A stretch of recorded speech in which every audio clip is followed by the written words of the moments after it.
The entire journey has been quite interesting because we didn't get into it with any sort of preconceived notions. It's almost like a playground in a way. You find whatever it is you're interested in and you have room to ideate and learn. It's opening a new ways of thinking to me. That's not the direction we thought it was going to go at all.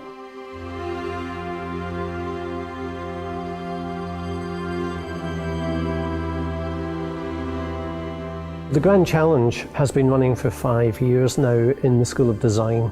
It's quite a unique project because it brings all the disciplines together at once, where we can look at a big planet problem.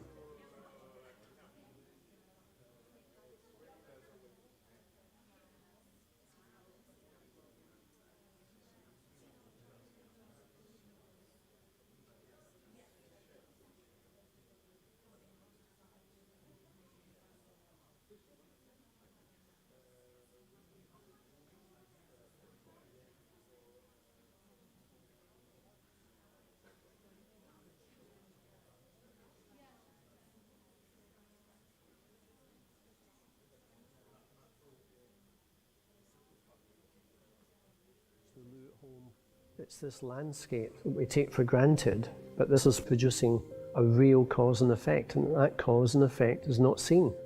It's very easy to feel far removed from the ocean at times.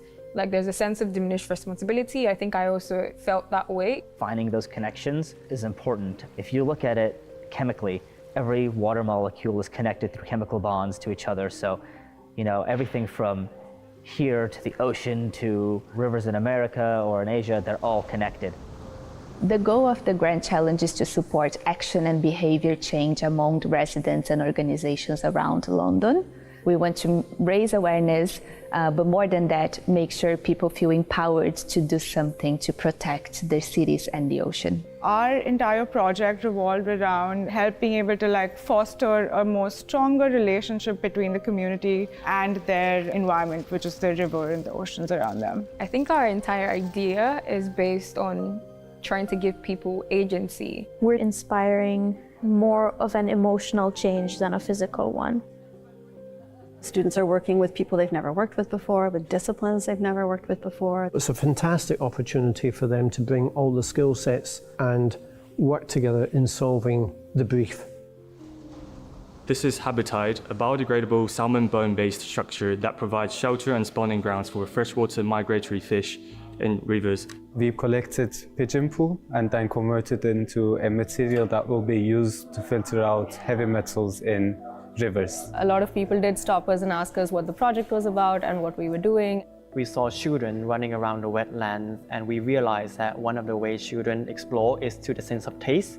And we were wondering, can we take that and apply it to other parts of the communities, like adults as well? So we explore a variety of different endangered species through the box of chocolate. If you're going to put an intervention in place into any sort of ecosystem or interaction, it has to be simple, it has to be easy, and especially within this theme where it's human-centered. It has to be easy for just humans to interact with. So that was something that was important to all of us. All of us have different experiences that we've brought from our lives and being from different parts of the world. My background is in mechanical engineering. I'm especially interested in design research. We have talents from service design, product design, textile and fashion. You have a lot of different design languages in a way, so the terminology is not the same. I think it is really important for each discipline to have a say, to have a voice in the outcome. Place-based design is something we're emphasizing this year. Some of them are right on the Thames, and for them it's maybe a bit more obvious. But for the students who are outside of that core, they really have to make these interesting connections. Do we focus at the street? Do we focus at the park? Do we focus more on a global view? We have the XR theme this year. You can use virtual reality, augmented reality, mixed reality. They can decide to make a game, which has, of course, educative components, which are trying to raise awareness. It's a process of going incredibly broad, understanding a wide range of subjects and then narrowing it down into a very, very, very specific niche area where we can intervene. Our proposal for Barking and Dagenham is essentially a floating network of decommissioned end-of-life river barges that are being upcycled and serve multiple purposes, starting off with a conservation center for pearl mussel conservation itself, since they are keystone species. We were really keeping in mind, like, how can we design something that is long lasting, that is actually going to, be regenerative in the way that it functions and not just self-sufficient. In terms of co-design, we have first discussed with students some strategies for community engagement around best practices, ethics, and how to actually find relevant stakeholders in different communities and different boroughs. You're kind of understanding the system and how whatever intervention you're trying to make fits into like the wider system and community. Making sure that, what we're creating isn't just about like what we think is cool, but is actually beneficial to the people we're trying to create for. We wanted to make sure that we came up with something that wasn't forced on the communities of Enfield. So it was really important that we were using our design skills to bring forth their voices and what they wanted, but we wanted to make it so it was a little silly. So we introduced this idea of masks. We have the mood board with materials, concepts, and then we have 6 fantastic masks. The idea of bringing masks was twofold. It kind of broke the ice, but it also made people feel more empathetic to different parts of their borough. So thinking about how do the birds feel, how do the rivers feel.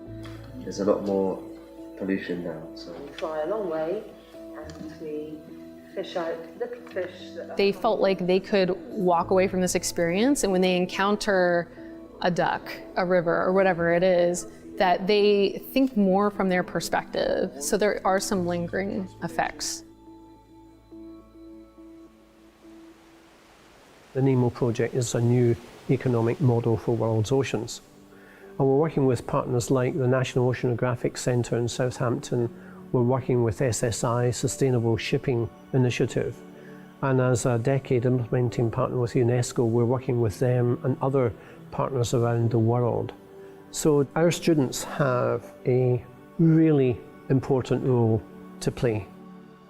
We can discuss climate change in a more positive light. So it goes beyond this individual pressure of being a perfect citizen, and it goes to working with others and empowering each other to make change. I'm thinking I can use this to do some changes to my own hometown, my city. Just truly great learning experience all in all. We have seen students who've continued their Grand Challenge projects for multiple years. Their thinking, their creativity and their innovation is fundamental to Grand Challenge, but it's also fundamental to the future.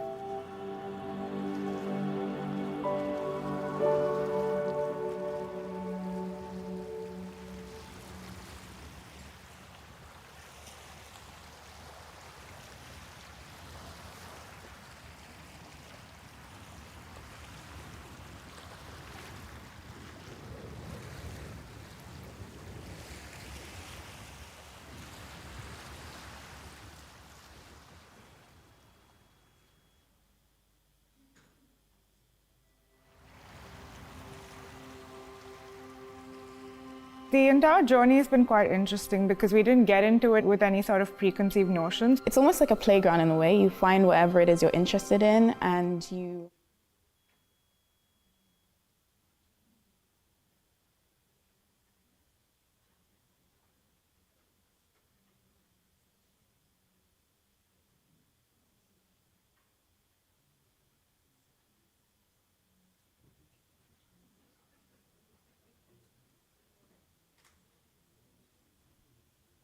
Hello, good afternoon. We're going to get started very shortly, but I just wanted to make a message, send out a message. If you are speaking at this event, could you please come forward and sit? You have names on the seats there for you. Please come forward and sit down at the front so we can make it a little bit easier when we're doing the panel discussions. Thank you.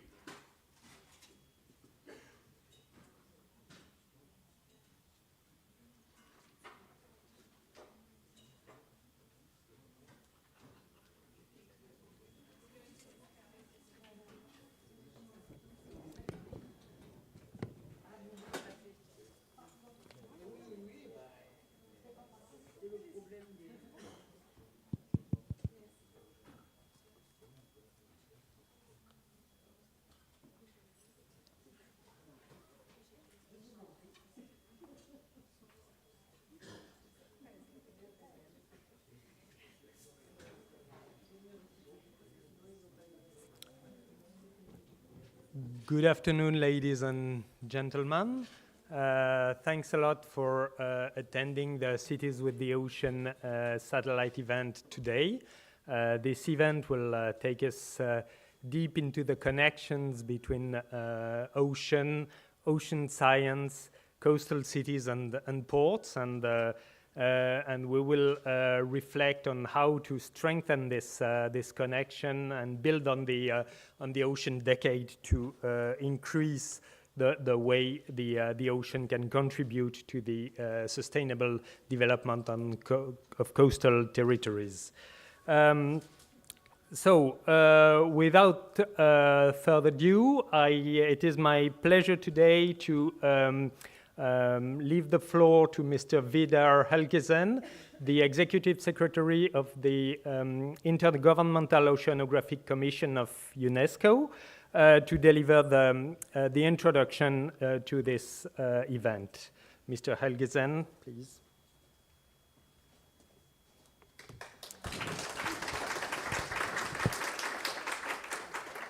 Thank you, dear city leaders, ocean leaders, city dwellers, ocean dwellers. It's such a delight that we have now kicked off the Ocean Decade Week in Barcelona after my team has, with partners in Barcelona and around the world, spent enormous effort putting this all together. And it's also exciting to start with cities and cities' relationship to the ocean. Cities are attractive. We're in a very attractive city, the second biggest cruise port city in the world, Barcelona. And that attraction of cities, that dynamism of cities, is what makes them grow. And the hope and aspiration that comes with cities is also what makes them grow. About 37% of the global population live within 100 kilometers of the ocean, with twice the density of the global average. So there is much pressure on the coastal areas and not least on cities. 15 of the 23 mega cities globally are in low-lying coastal areas. And these bustling, attractive places are at risk, and they're at risk partly because the ocean is at risk. Sea level rise, storms and floods prompted, or at least reinforced and strengthened by warmer oceans, coastal erosions, tsunami, a lot of other hazards that put these enormous population centers at risk. And not only the enormous population centers, there are many smaller and medium-sized and big cities that aren't mega cities along coasts globally. And as it happens, because these oceans are symbols of hope for many people, cities have often a fairly high proportion of poor people that are those that are the most at risk.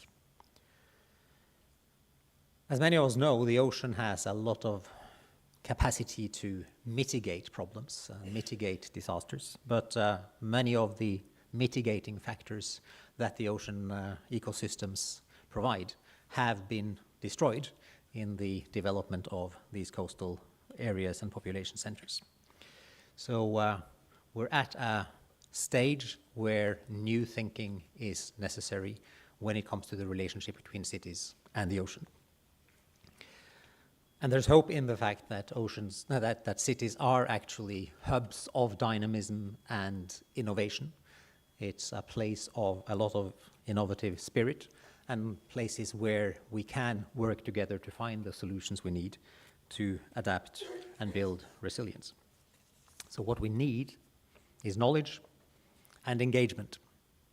There's actually been some research done into cities and floods, and one of the observations made in that research is that there's a need for more knowledge of how you can build resilience, for example, through infrastructure, how you can make better use of green and blue infrastructure and not only the engineering gray infrastructure, and that often that knowledge is lacking locally.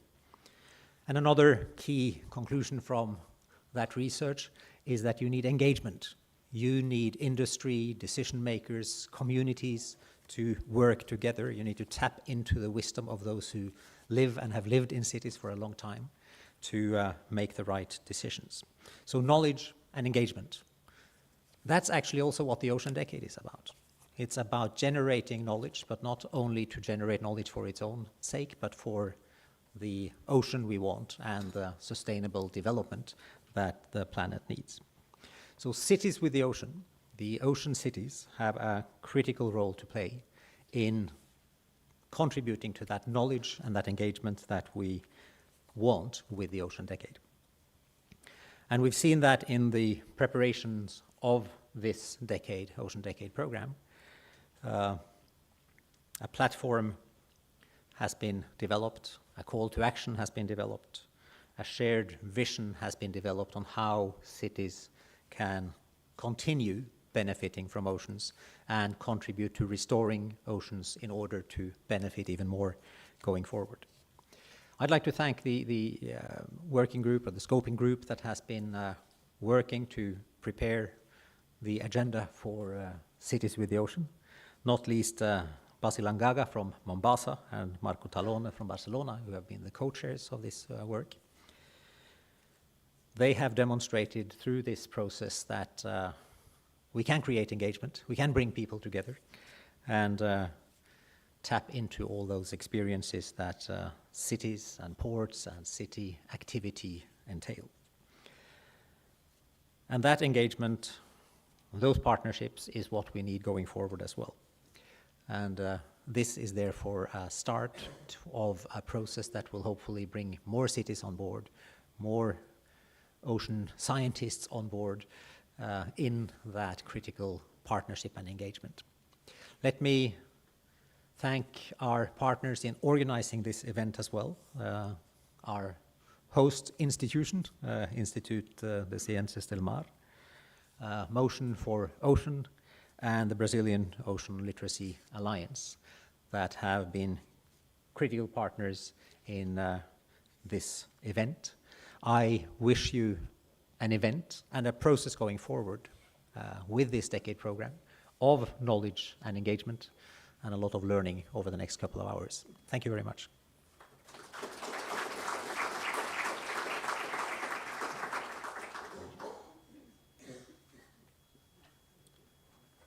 Thanks a lot, Mr. Helgesen, for this very inspiring opening. And it is now time to set sail and go around the world to explore the existing connections of ocean science and cities. And to start this, it is my pleasure to welcome Mrs. Marta Pontes from the city of Matosinhos in Portugal.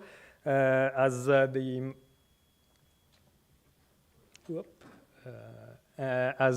counselor for trade, investment, and business, tourism, and also civil protection, Marta Pontes is well aware of all the opportunities and threats of the ocean for her city.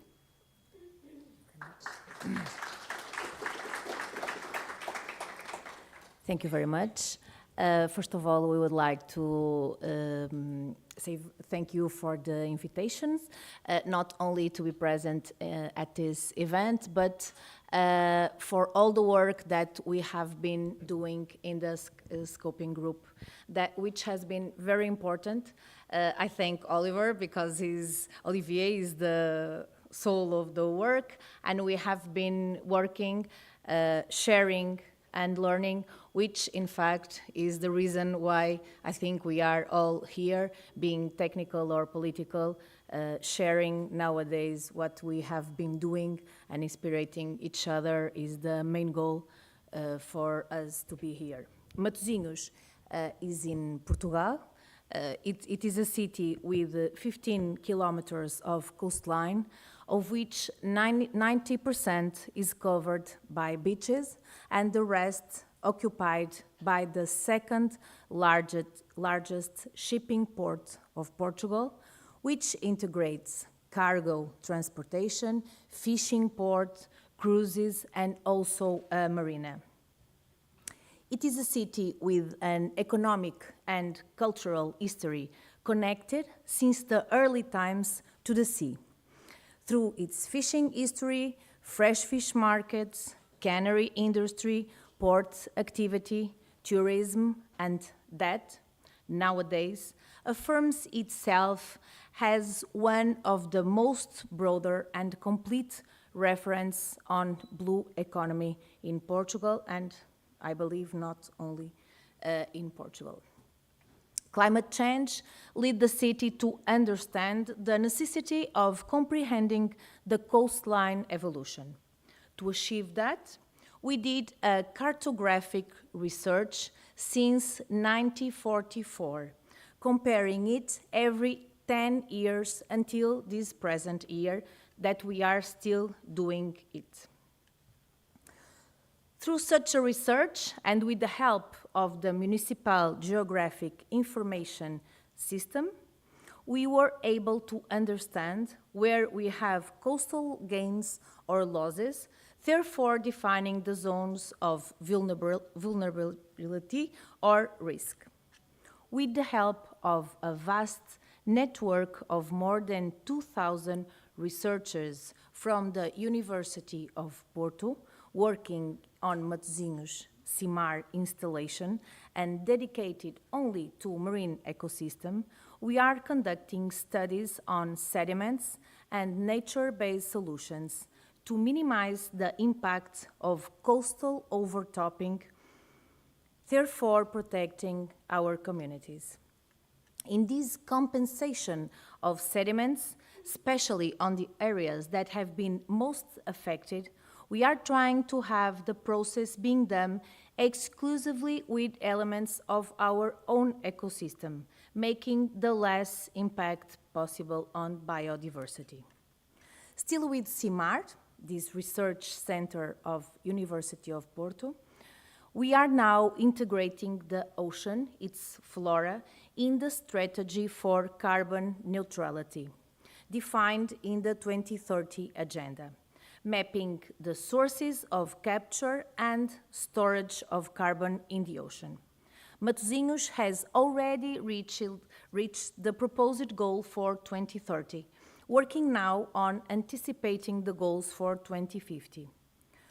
With SEIA, that is another research center in Matosinhos, that is dedicated to investigation and engineering, and they have more than 4,000 engineers, which is also located in Matosinhos. We have been developing deep ocean reading solutions with recently acquired technology implemented from Matosinhos to the Portuguese Navy, which use them on all country. The investment in knowledge centers and interface institutions has been in the center of the political decision.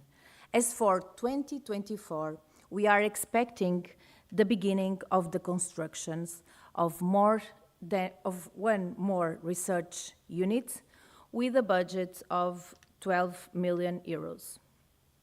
Protecting the oceans, protecting marine and coastal biodiversity, protecting community and the stakeholders that foster blue economy has been one of the crucial points of Matosinhos' political agenda and one of the most significant commitments we have assumed as a United Nations Resilience Hub city, which we are. By participating in these Cities with the Ocean platform and integrating this call for action, we pretend to add value, sharing our experiences based on the diversity of the sea-connected sites we manage, but we have big expectations of learning and creating synergies that can connect our communities, integrating policies and collectively answer to a global challenge. So we are available for everything that we need, and we have big expectations on this work, on this sharing, on this project that we are building together. Thank you very much.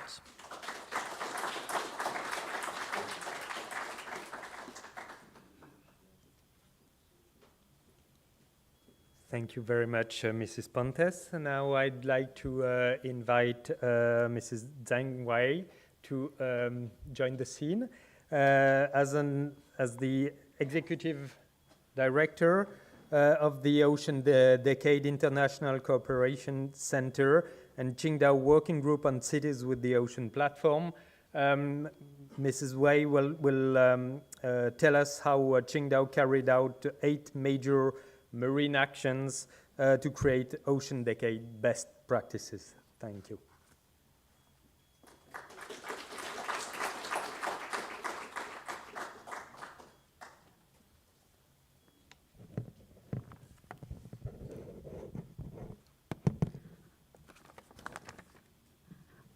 Okay, thank you, Chair. Distinguished guests, ladies and gentlemen, good afternoon. I'm Zheng Wei from Qingdao. It's my great pleasure to meet you all here in Barcelona for the launching event of the Cities with the Ocean platform. On behalf of our Qingdao delegation, I would like to extend my warmest congratulations on the launch of the Cities with the Ocean platform. Qingdao is honored to be one of the founding members of the platform. Qingdao has been actively participant in the Ocean Decade since its inception. A year ago, Qingdao established the Ocean Decade International Cooperation, ODCC, together with the Ministry of Natural Resources, Shandong Province.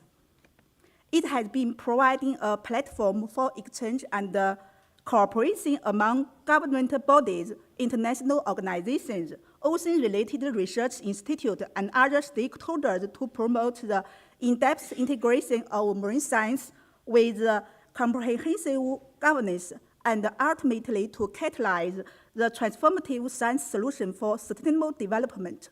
In the future, ODCC will carry out 8 major marine actions, aim to promote the development of best practice of China for the Ocean Decade and carry out international demonstration and popularization. The first major marine action is contributing wisdom to the Ocean Decade. With this action, we will launch the Ocean Decade China Action and Young Program, promote the marine science and technology innovation, and propose science-based ocean governance solution. The second action is combating climate change. We will support the operation of OCC, promote the implementation of the Decade Program, Ocean to Climate Seamless Forecasting System, OSF. We aim to provide an ocean-based solution to global climate change. With the third major marine action, fighting for a healthy ocean, we will organize a series of marine environmental protection and ecological restoration action. We will also promote the implementation of the demonstration project on ocean negative carbon emission, marine ecological protection, and promote them globally. Energize the marine industry is our fourth marine action. We will provide an international cooperation and exchange platform for the marine industry through forum, exhibition, project, roadshow. The fifth action is named Fostering Global Dialogue. Through organize a series of the international forum, seminar, and exchange, we aim to promote marine international cooperation and communication, and deepen the linkage between marine science and governance and policy. With the sixth action, stimulating blue partnership, we will facilitate the process of building partnership with the World Economic Forum, the International Union for Conservation of the Nature, and other organizations with a shared vision. We will plan to host several international organizations, including the Pogo Regional Node and the China PMC Center, to build an international cooperation network for the Ocean Decade. For me, the Marine Think Tank is the 7th Marine marine, the seventh major marine action, we will build a think tank to support implementation of the 8 major actions. Finally, the 8th action is the facilitate capacity development. We will organize international training courses on marine science and technology and ocean governance to build the capacity for the young generation, especially for the ECOPs from the small island developing states and least developed countries. Ladies and gentlemen, Qingdao, China, and the Ocean Decade International Cooperation Center would like to join hands with all partners to embrace the ocean, care for the ocean, protect the ocean, and turn the ocean we have into the ocean we want. Thank you.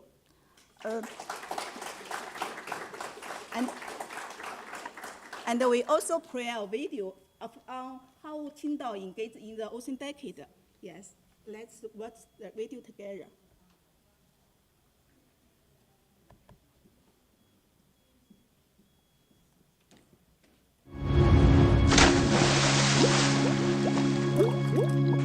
The oceans holds the keys to an equitable and sustainable planet.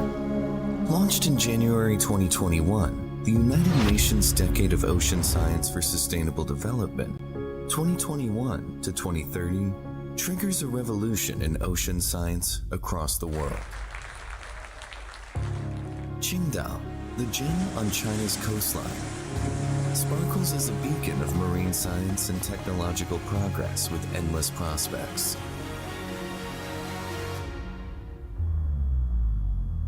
Playing host to the 2023 East Asia Marine Cooperation Platform, Qingdao Forum, and the 2023 World Marine Science and Technology Conference, Qingdao beckons forth a wave of ocean-conscious agreements.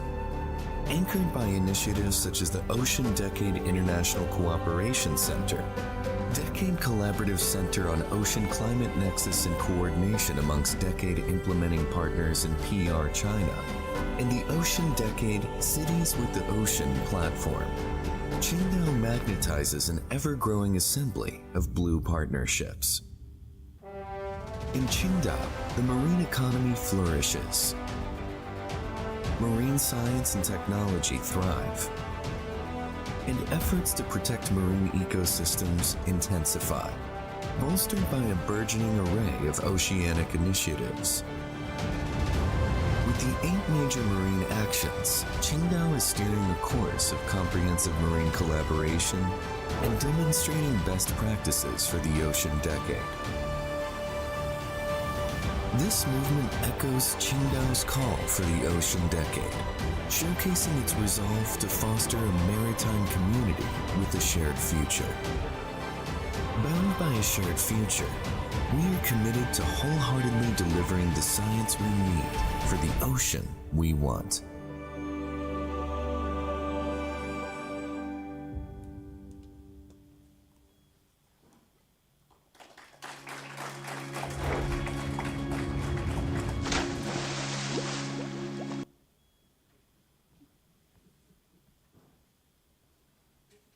Now it's time to start a series of panels, or I would rather say dialogues, between cities and ocean science. And to start with, we'll get back to the Mediterranean and to the city of Venice, well known for its connection with water, both salty and fresh water, and they will share the vision of Venice on this relation. And it's my pleasure to welcome Massimiliano De Martin, the Councillor for the Environment, Urban Planning and Private Construction, together with Francesca Santoro, Senior Program Officer for Ocean Literacy at the IOC UNESCO, and based in Venice too.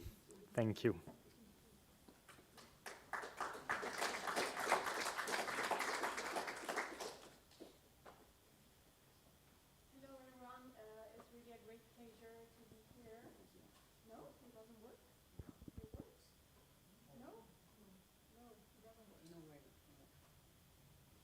I can speak up eventually.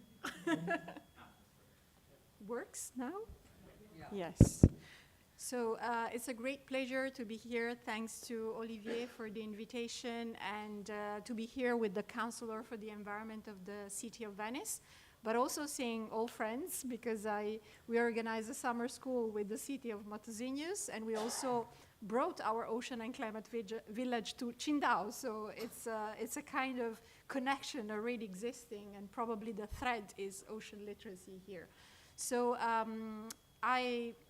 I'm based in the city of Venice at the UNESCO Regional Bureau for Science and Culture in Europe, where we have an IOC project office. And of course, we work very closely with the city of Venice, and in particular with the Councillor for the Environment. And with him, we're going to tell you a little bit some initiatives that we have been developing together. So I'm going to also play the role of interpreter here for Massimiliano, so I will have this dual hat.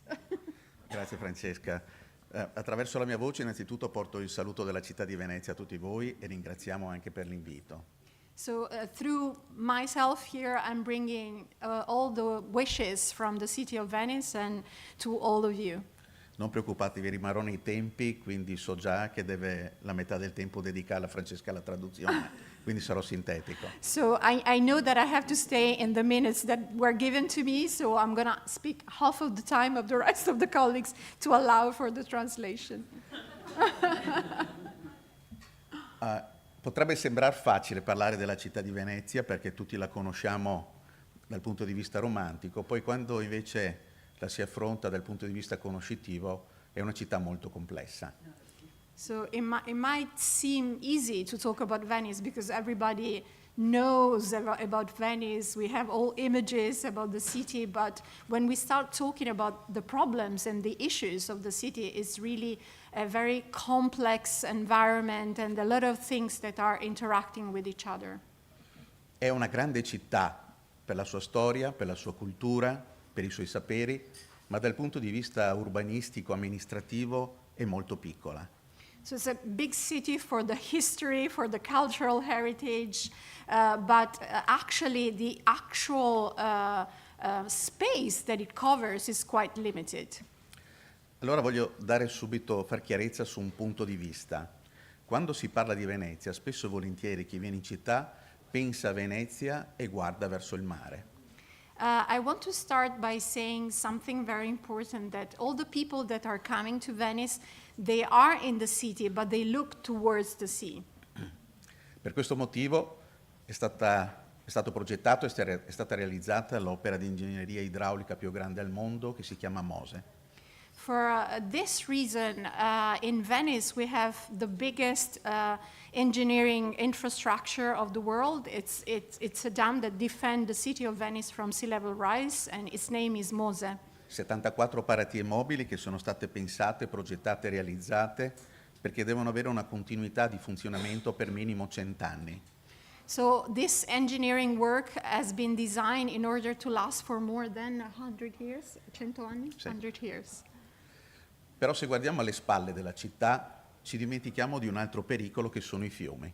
But we also need to look backwards and think that we need to connect what is happening in the lagoon and in the sea connected to what happens in the rivers. E in laguna oggi sfociano ancora 6 fiumi. And there are 6 rivers that are connecting, the land part to the sea part through the lagoon of Venice. E sono sempre stata la vera minaccia della città. And they were always like the biggest threat for the city. I nemici arrivavano via mare, la natura arrivava via fiume per aggredirla. So the enemies were coming from the sea or through the sea, and nature was threatening the city from the land part. Quindi le prime opere ingegneristiche della città per difendersi dal mare, non dal mare, dalle acque, soprattutto quelle fluviali, comincia nel 1350. So in 1350, the first hydraulical and engineering infrastructure started just to control actually the rivers that were coming into the lagoon. Quindi per assurdo l'acqua non dovrebbe essere un elemento naturale della città perché la natura chiede che la laguna venga interrata.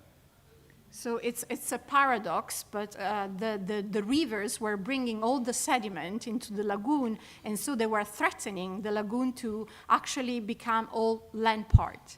Per questo motivo dal 1350 la città si difende dalla natura e la sta sfidando. So it's since 1350 that the city protects itself from nature and from natural risks.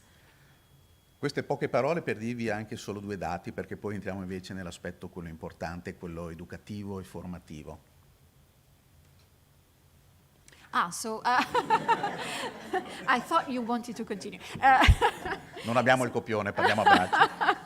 So just two numbers to set the scene, and then I'm going to talk about some concrete examples. Cosa fa la città di Venezia oggi per difendersi dalle acque? What the city of Venice does today to defend itself from waters.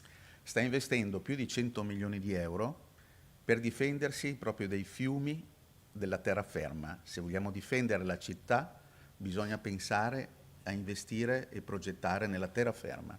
So the city is investing more than 100 million euros to protect itself from rivers. Per due motivi. Il primo è difendersi dai rischi idrogeologici. So for two reasons. The first one is to protect itself from hydrogeological risks. Il secondo, per immettere nella laguna delle acque sempre più pulite, gestendo i nutrienti.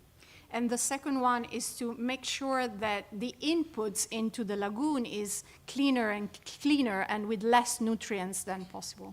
Ecco perché nel nostro piano di azione del clima noi stiamo anche gestendo i dati che ci vengono da 130 km di distanza dalla città, che sono i ghiacciai e i nevai delle Dolomiti.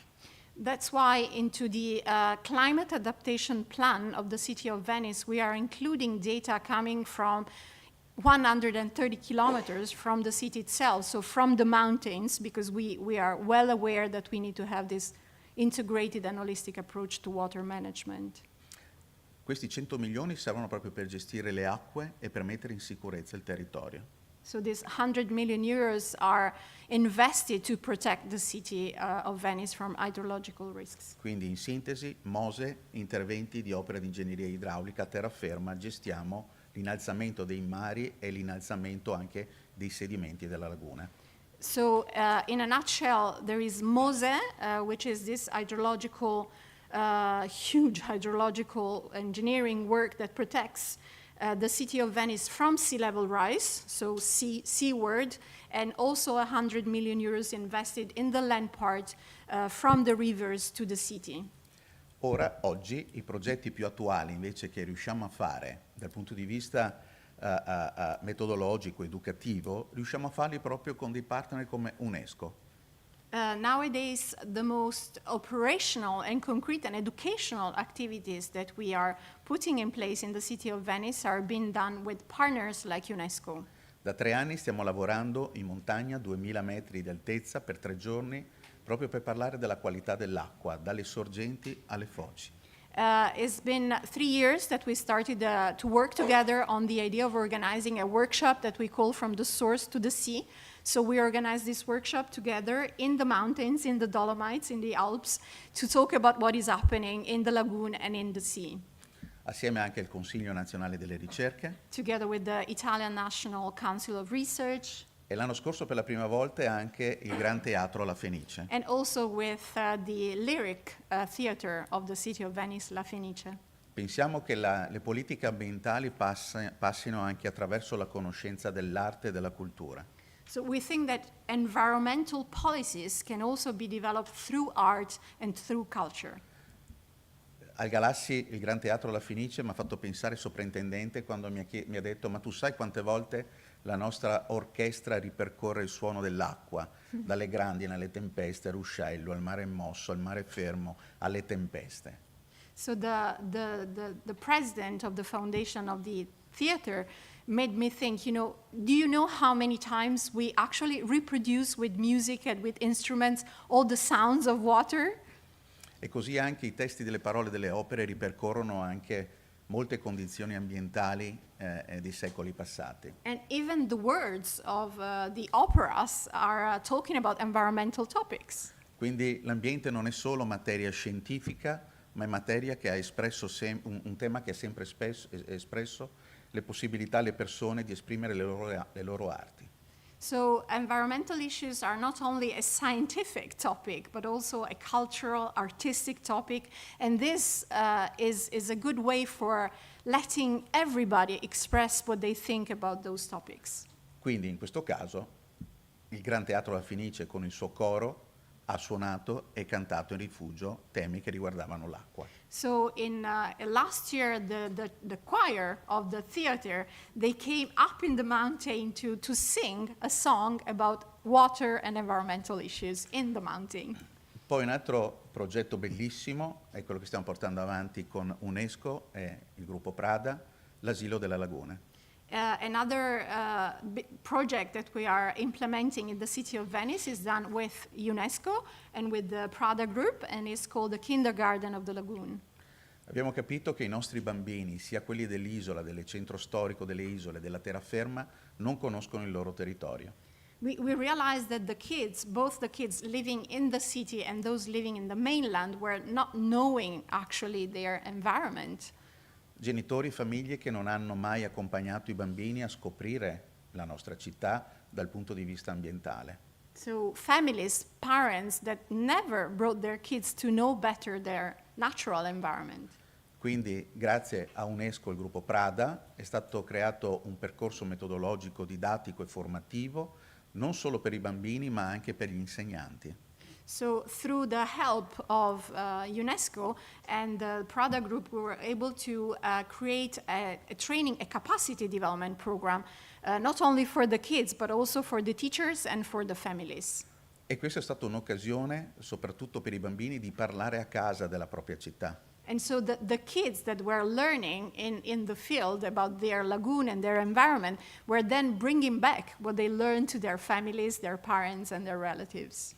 Ed è stata anche occasione per formare in un modo diverso il nostro corpo insegnanti delle nostre scuole. And so the teachers were also trained in ocean literacy, in outdoor education, and so they really learned a new way of teaching and a new way of educating the younger generations. Pensiamo che sia molto importante parlare in più lingue, io che parlo italiano e basta. Però ridete, mi avete capito. So we know that it's important to speak many languages, and said by me that I only speak Italian is quite, it's quite strange. Perché è importante che i bambini di oggi diventino a breve i dirigenti delle nostre città e dei nostri territori. Because it's important that the kids of today, they will become the managers and the policymakers of our cities in the future. Chi è cresciuto con la mia età, con l'obiettivo dell'economia, dello sviluppo dei territori, ha portato tante cose buone, ma abbiamo anche sporcato molto.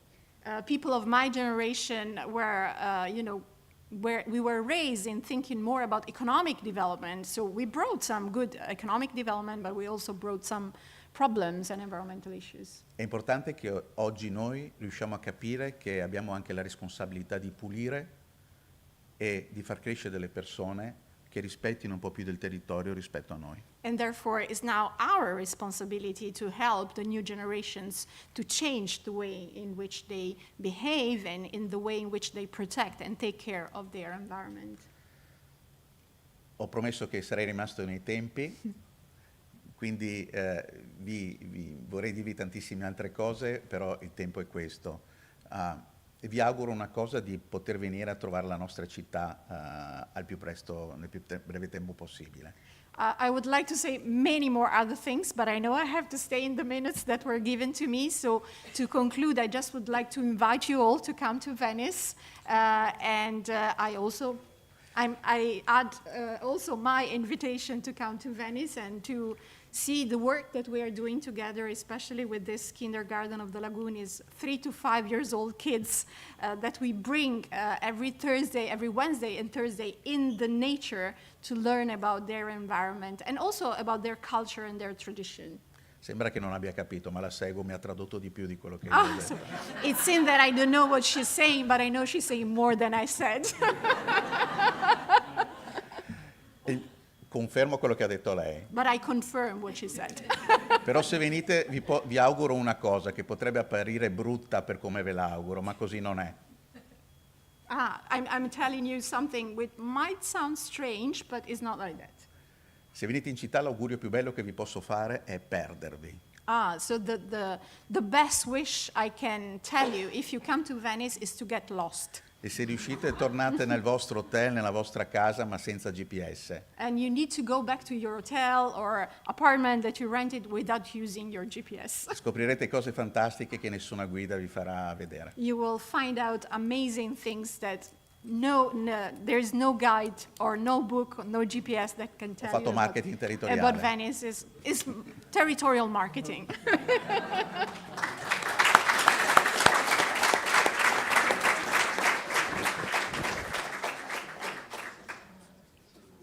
Thank you so much for this great advice, and we'll be happy to follow it. Now to maybe to build again on this ocean literacy, we'll cross the Atlantic to Brazil and hear how Brazilian cities have developed a strong ocean literacy approach to build really the blue cities of the future. There's a slight change, and this panel will be moderated by Ronaldo Cristofoletti from the University of Sao Paulo and the Brazilian Ocean Literacy Alliance, with Mrs. Ivana Ramos Nascimento and representing the city of Barcarena, and Axel Greil, the mayor of Niterói, and Carolina Gonçalves Pinheiro from the Brazilian Ministry of Cities. Please.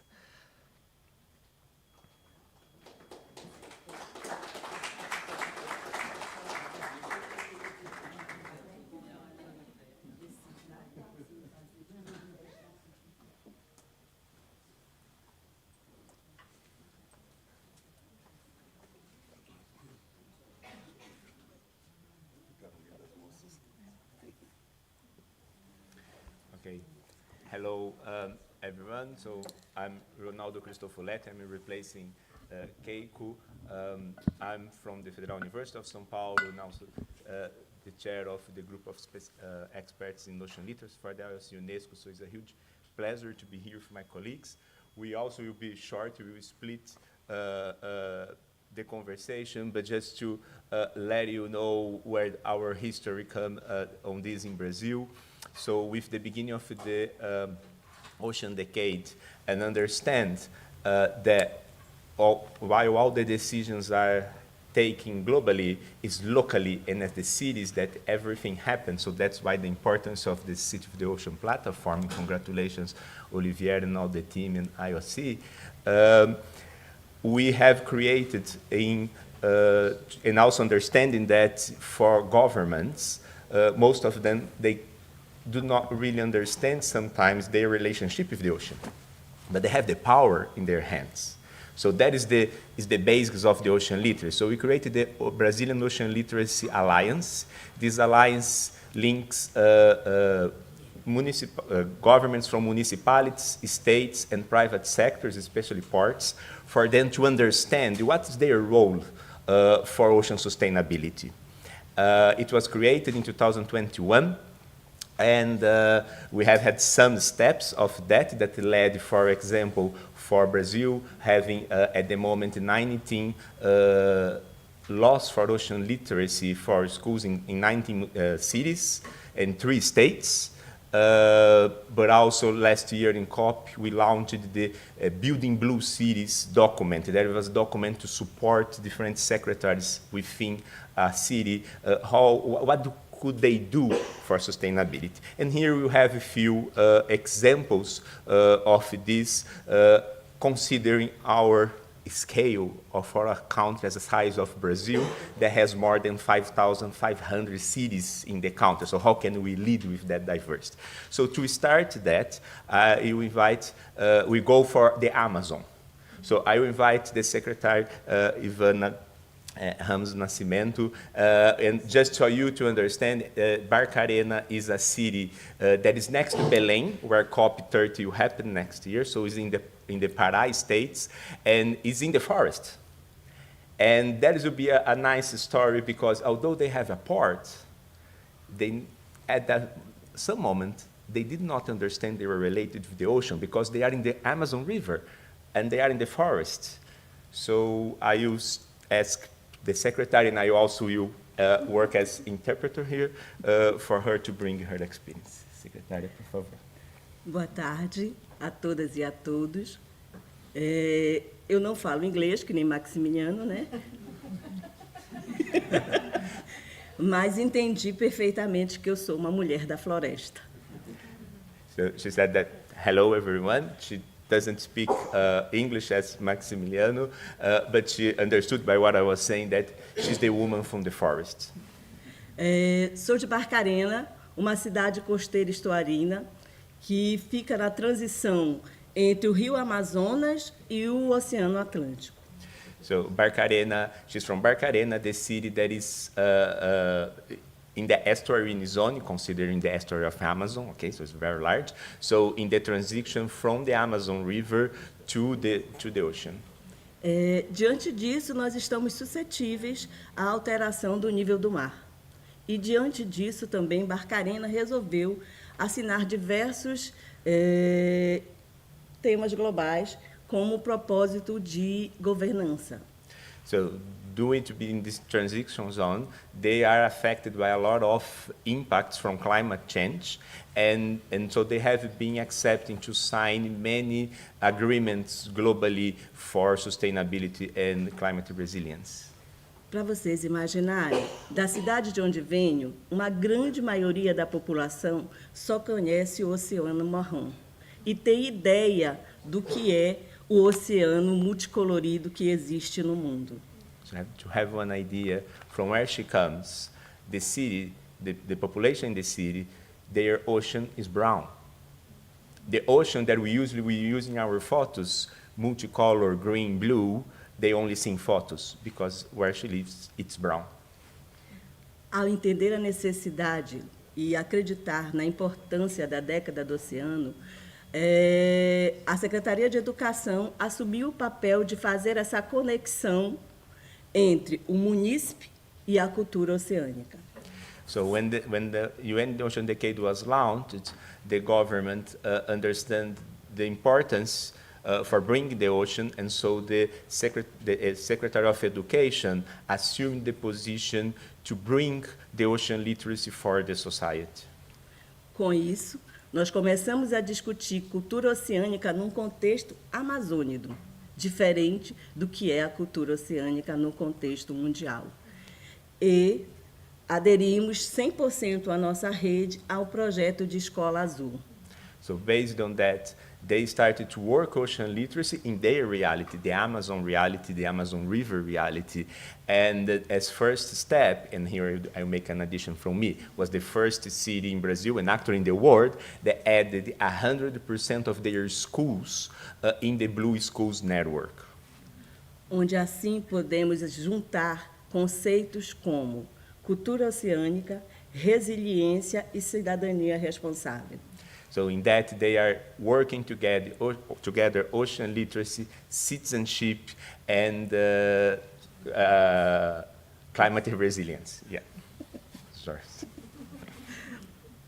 Quando a gente começa a falar em cultura oceânica, a ideia da minha cidade, a ideia do meu povo, era falar em sereia, golfinhos e quem não conhece o Nemo. When they start to think about ocean literacy, it was for most of the people talking about mermaids, Nemo, or things like that.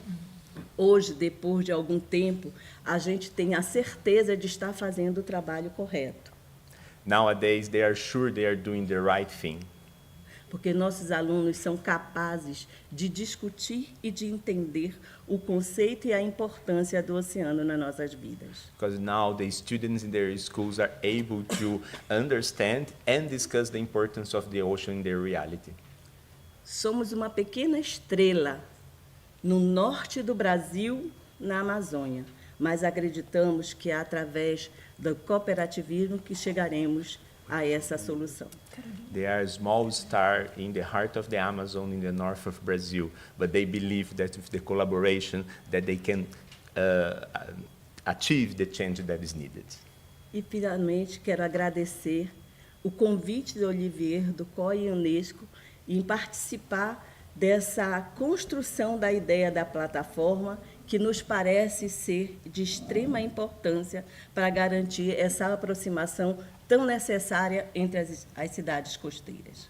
And I should like to acknowledge Olivier, the IOC, for having had the opportunity for Barcarena, that is part of the scoping group, to help in design this platform from the beginning. Obrigado, gente. So from there, we go from the heart of the Amazon, but then understand from the reality of the state of Rio de Janeiro, and especially from Niterói. So we have here the mayor, Axel Grael, and Axel, well, he's a sailor, so he comes from a story of life with the ocean, but as mayor, one of the most important cities in Brazil, I have to say here, is a city that has in their a program for the ocean decade since 2021. So in the first year, they established a program for the decade within the municipality, and also he represents here the network of mayors from Brazil. Are you saying that in that way? So the more than 5,000 cities, they have a network of mayors with some working groups, and he leads the working group for SDG and coastal cities for coastal disasters and resilience. So Axel, I'd like then to hear from you, based on this experience of establishing or bringing the Ocean Decade to the municipality agenda, but also if you are viewing this network of mayors, where you see opportunities and challenges for the advances. Well, thank you very much. I would like to thank UNESCO for the opportunity to be here and share a little bit about our city with all of you. Niterói is a 500,000 inhabitants city. For our patterns, is considered a half-size city. We are part of the Rio de Janeiro metropolitan area. The city of Rio de Janeiro is one side of the Guanabara Bay. We are in the other side of the Guanabara Bay, and we're connected by a bridge. The city of Niterói has a historical connection with the ocean. We are the headquarters of the Brazilian Navy fleet is in Niterói, so we are the most important city for our national navy. We also have the largest shipyards facility in the country, so shipbuilding.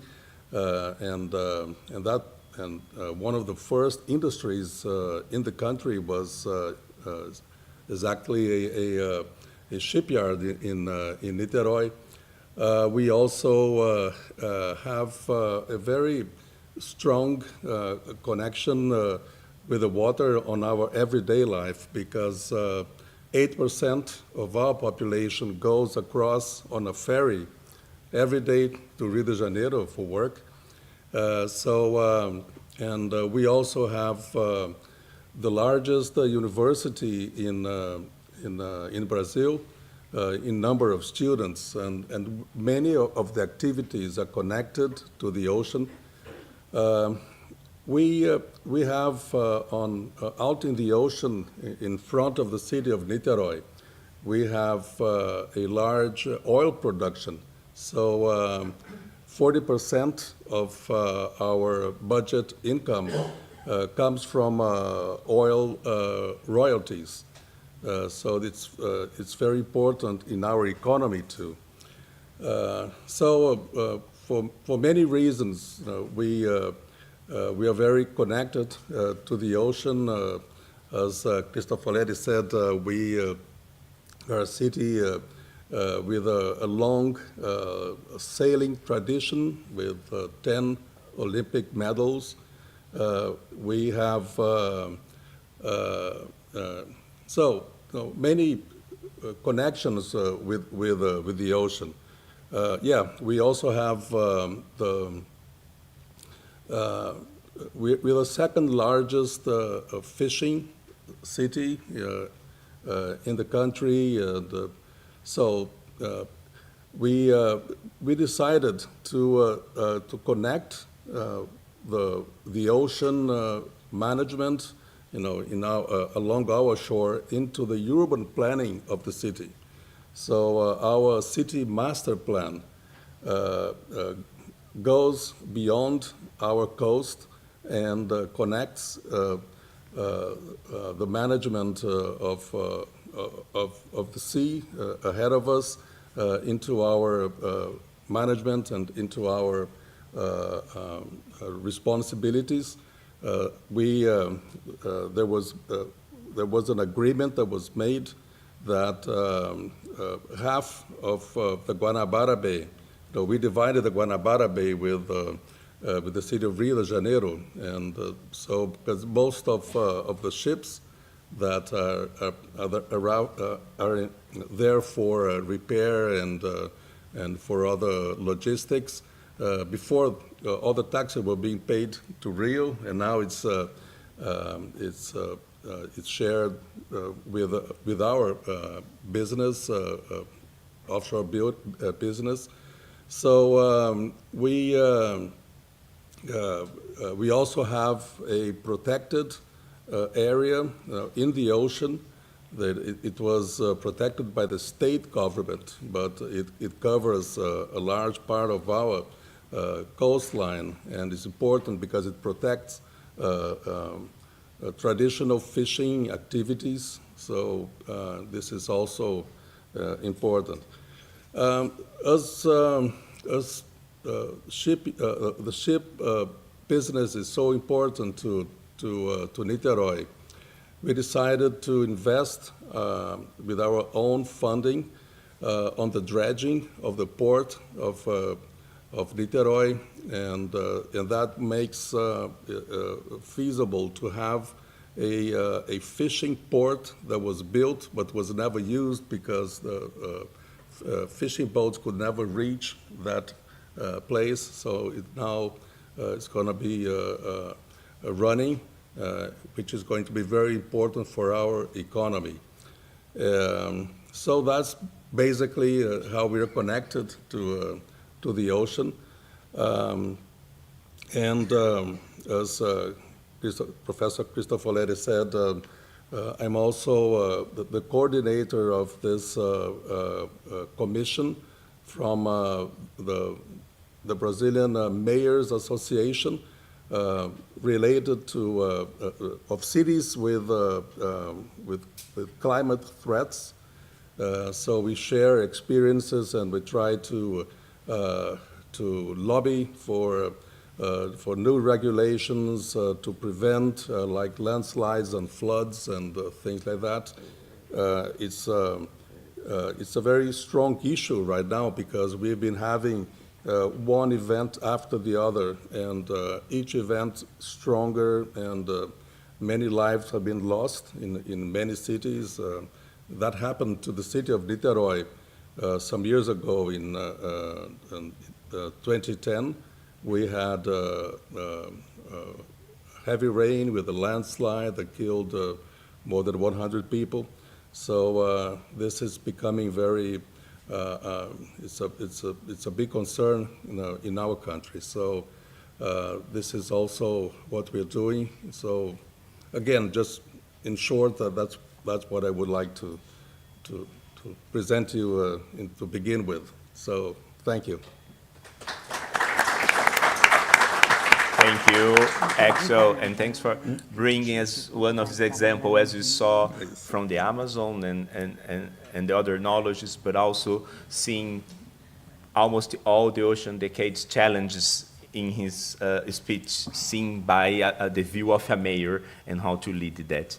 And then to finalize this moment, as I mentioned, Brazil with more than 5,500 cities, we also have when we think about linking global to local, of course, we need to go through the national.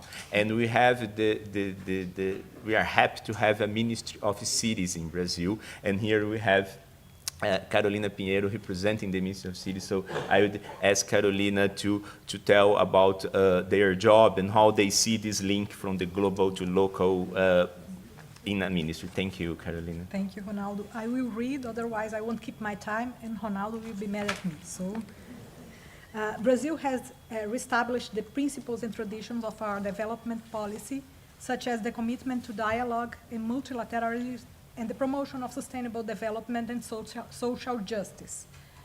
We see in this context the recreation of the Ministry of Cities and the importance of dialogue with local governments.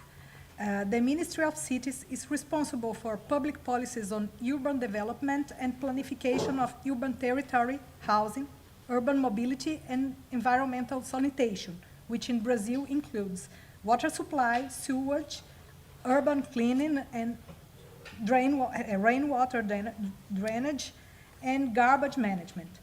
Furthermore, specific transversal urban development actions are included. Minister of Cities Jader Filho, who comes from Pará, has constantly highlighted that the fight against climate change must begin in cities, where the majority of the population lives and where they will withstand the consequences of climate change.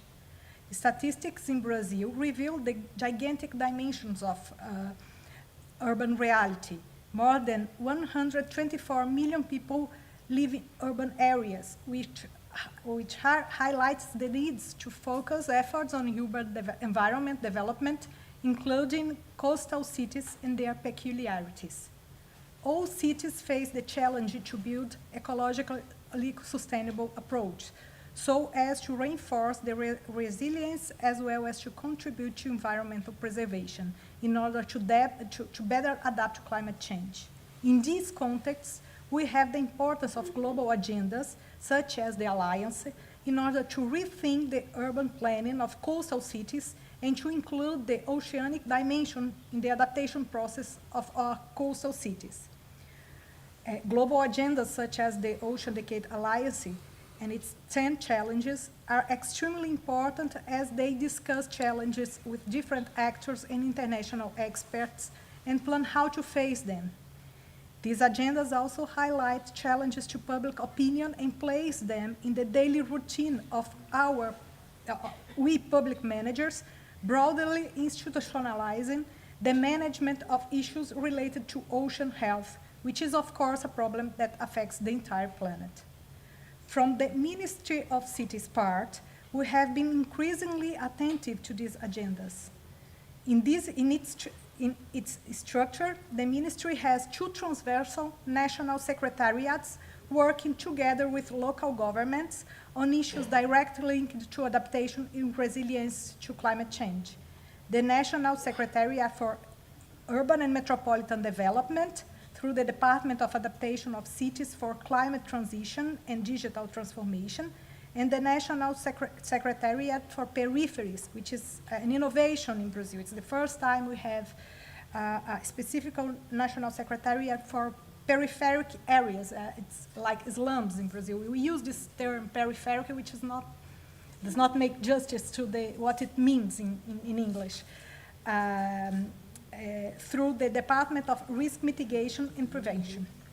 Just like the Ministry of Science, Technology and Innovation and the Ministry of Environment, the Ministry of Cities and we at the Ministry International Advisory Office have been in dialogue with several international partners to bring the oceanic agenda to the ministry and to our policies. In the several agendas with which we have been working, such as BRICS subjects, MINUVI, which is the Forum of Ministers and High Authorities of Housing and Urbanism in Latin America and the Caribbean, which Brazil presides this year. Minister Jader Filho is the president this year. The Amazon Cities Forum, and in bilateral international cooperation with traditional partners, the environmental agenda is always present. The oceanic agenda is now gaining its space. We cannot do that without dialogue with local governments and with international institutions and experts. When we decided to face these challenges, we also have an opportunity to make the country fairer and more prepared to climate change. And I am going now to borrow and adapt a sentence that is in the UNESCO Constitution, which is a protagonist of this event here. And I will change it a little bit. Since the UNESCO Constitution says, since wars begin in the minds of men and women, it's in the minds of men that the peace must be built. I would like to say, since climate change begins in the minds and actions of men and women, it's in their minds that the solution to climate change challenges must be built. And here we are doing it. It's one way of doing it. So thank you very much. And we are open to every event like that and to link with local governments and experts and the academia to work together. Thank you, Carolina. And with that, we end this session and just saying open to discuss with the cities, with the Ocean Platform as well.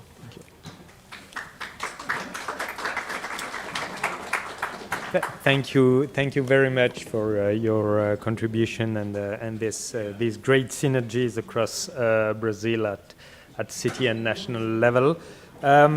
I'm afraid we're running quite late now, so I'd please ask the next speakers to really stick to their time or make it shorter if they want. But please help us finish on time.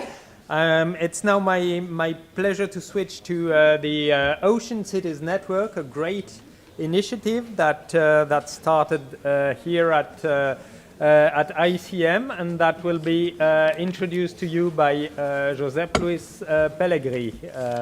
Please, the floor is yours. Good afternoon. Thank you very much, Olivier. Well, it's a pleasure having you here and being able to share this initiative that started in June 2021. It's one of the starting programs of the thank you.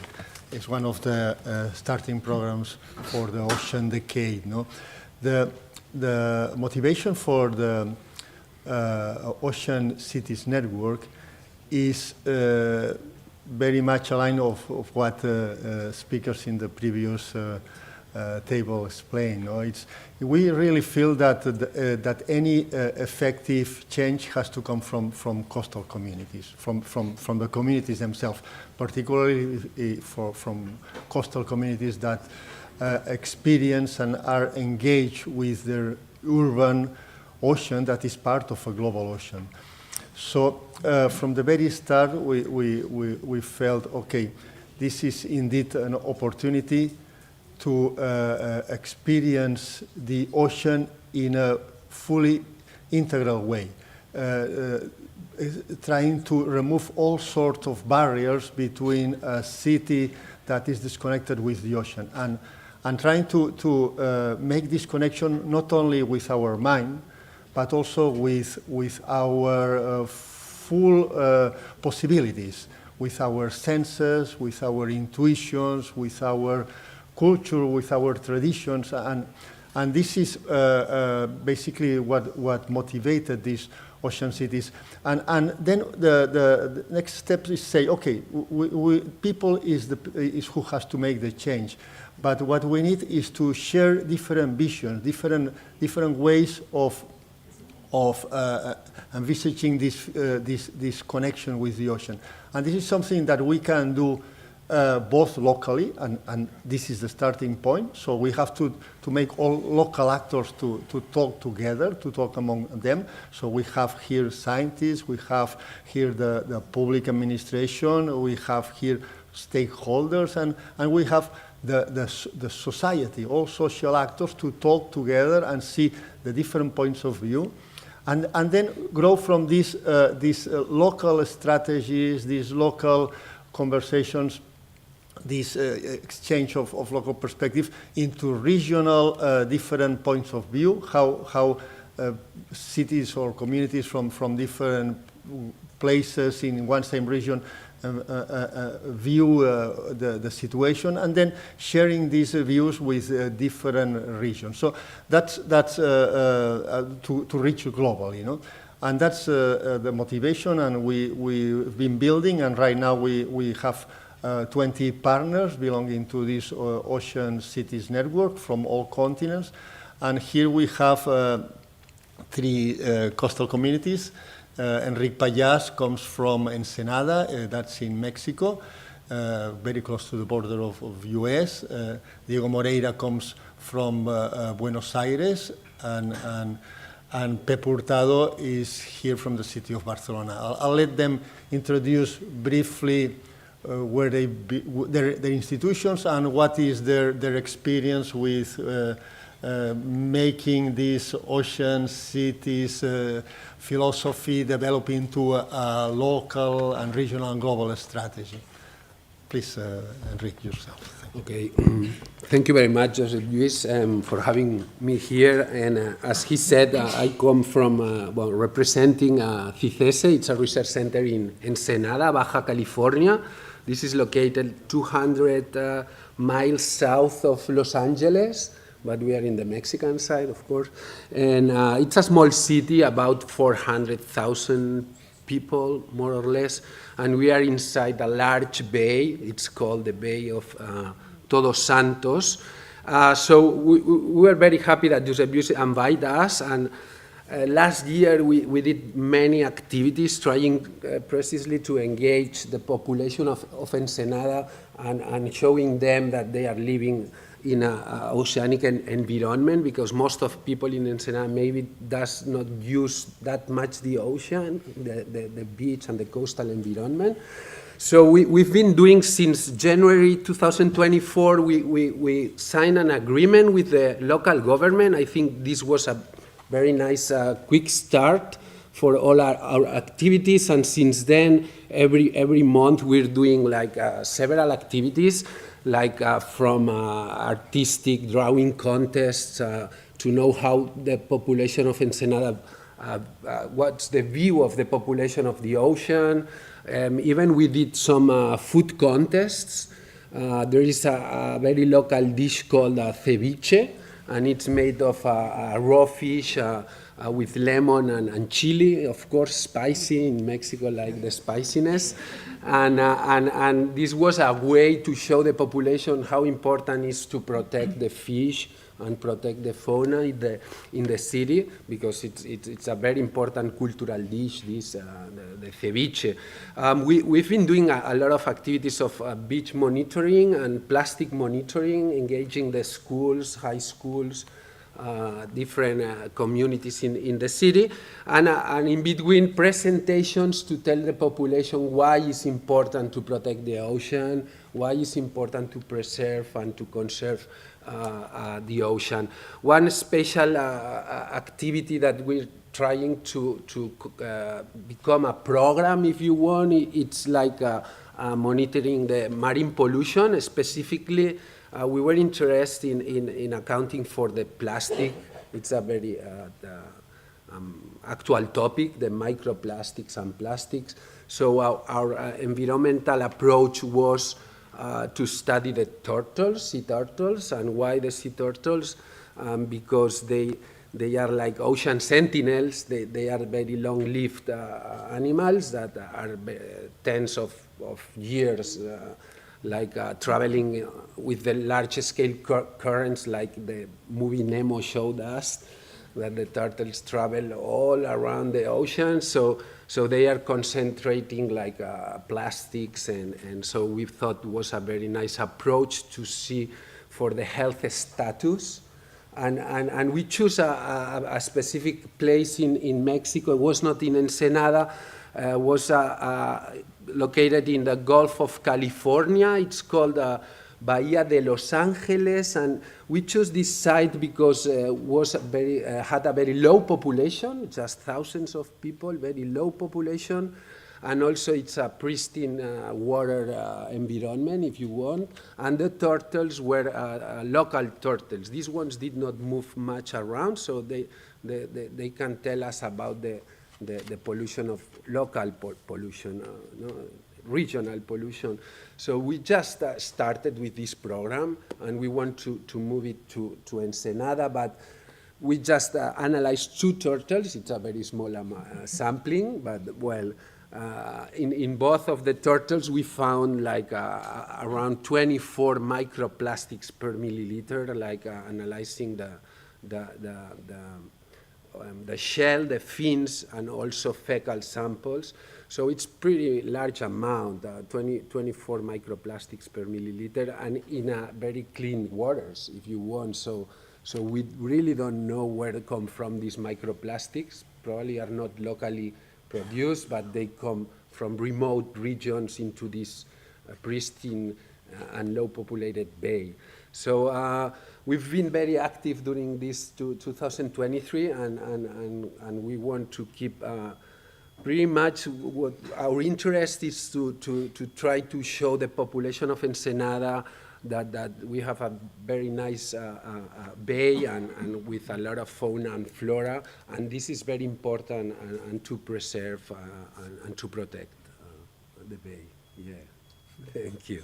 Thank you. Thank you, Enrique. Thank you. Yeah. Okay, so we move from a city in the Pacific open to large waves with its peculiarities. We move to a city totally different in a very large Rio de la Plata estuary with lots of sediments, in a way similar to the Amazons that we were seeing before. And people experiencing the ocean in a totally different way. So this exchange of ideas, it's really what drives and what builds the knowledge of this community. Thank you, José Luis. Well, I'm Diego Moreira. I'm professor of the University of Buenos Aires and also a researcher in the CONICET, similar to the CSIC. And I will talk about some project that we have in Buenos Aires City, in the metropolitan area of Buenos Aires City, about flooding events. We suffer, this is very flat terrain, so when it's rain heavily, we suffer a lot of inundation of flooded events. We begin about 10 years ago, and now it's a part of Ocean City Network, this anticipation of the floods. And we work with the schools and the local community constructing or co-constructing an early warning system centered in the community. So we work with our National Weather Service, our National Hydrographic Service, the National Institution of Water, and also the Geography Institute, and with the community. The community have a knowledge that we don't have in the research area. We begin with the symmetry of knowledge.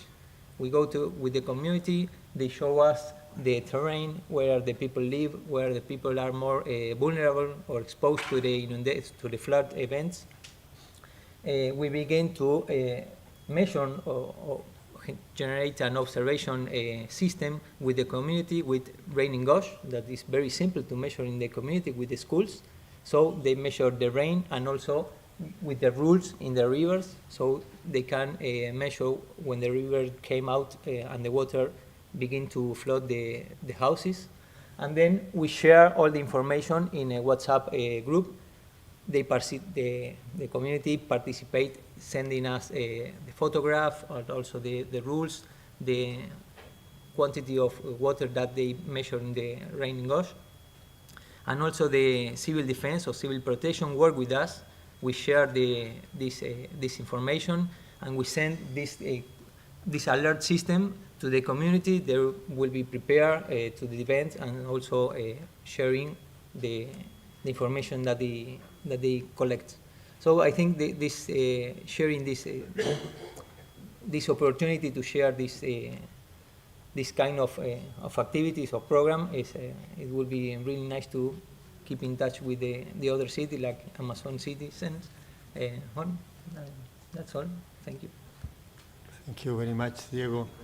And so along these lines, the key is the key factor probably is to reach people so that they become really well informed and they can both grow as a community and propose new ideas. And I think these ideas then can raise up as strategies at mid and long terms that have to be undertaken by the administration, and in a way also put pressure on the stakeholders, the companies, the corporations that are fully responsible of the evolution of our coast and our ocean. So, and I think that Barcelona is an excellent example of this way of acting. No, there's been for many years, particularly during the last years, but for many years, there's been a high complicity, high engaging of the different actors, both from the local quarters in the coastal communities, and the city hall has been endorsing and empowering all these social communities and engaging the scientific institutions and academic institutions in this process. And I think Pepe is the ideal person that can explain us a little bit how this has been evolved during the last years. Thank you, Luis. I am coming from the Strategic Coastal Plan Office on Barcelona, and as we heard before, knowledge, engagement, literacy is the concepts that we are working now. Barcelona City Council, as a Mediterranean local corporation, is boosting blue economy, capacity building, fostering innovation, and adding value to the employment. And with a project with the partnership with the Institut Ciències del Mar, that are hosting us, we are developing Mar de Ciència, the Sea of Science, that is a project that will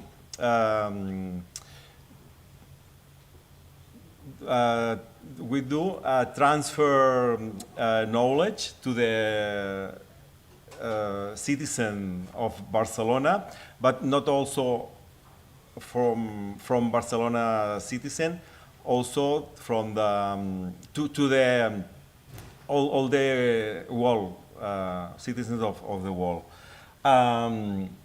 As we can see on the pictures, Barcelona have had a big transformation from the middle of the last century to the recent decades, because was built the front line with urban development that transform the coastline, but also the seabed. And now, in this seabed, in the seabed of Barcelona, we are a lot of biodiversity, like you can see in these pictures. It's only that one. No, okay. No, there's only one. Only. Yes, it's only one. Yes. I'm sorry. And from 2 decades, we are transforming this coastal area to boosting to have a better environment and to transform the biodiversity of the seabed. Okay, well, I think this is basically what we want to explain. These are only a few examples. There are another many cities that are undergoing this collaborative effort among locally, and then the idea is that we are sharing, we are connecting, and we are building together this networking. Thank you very much.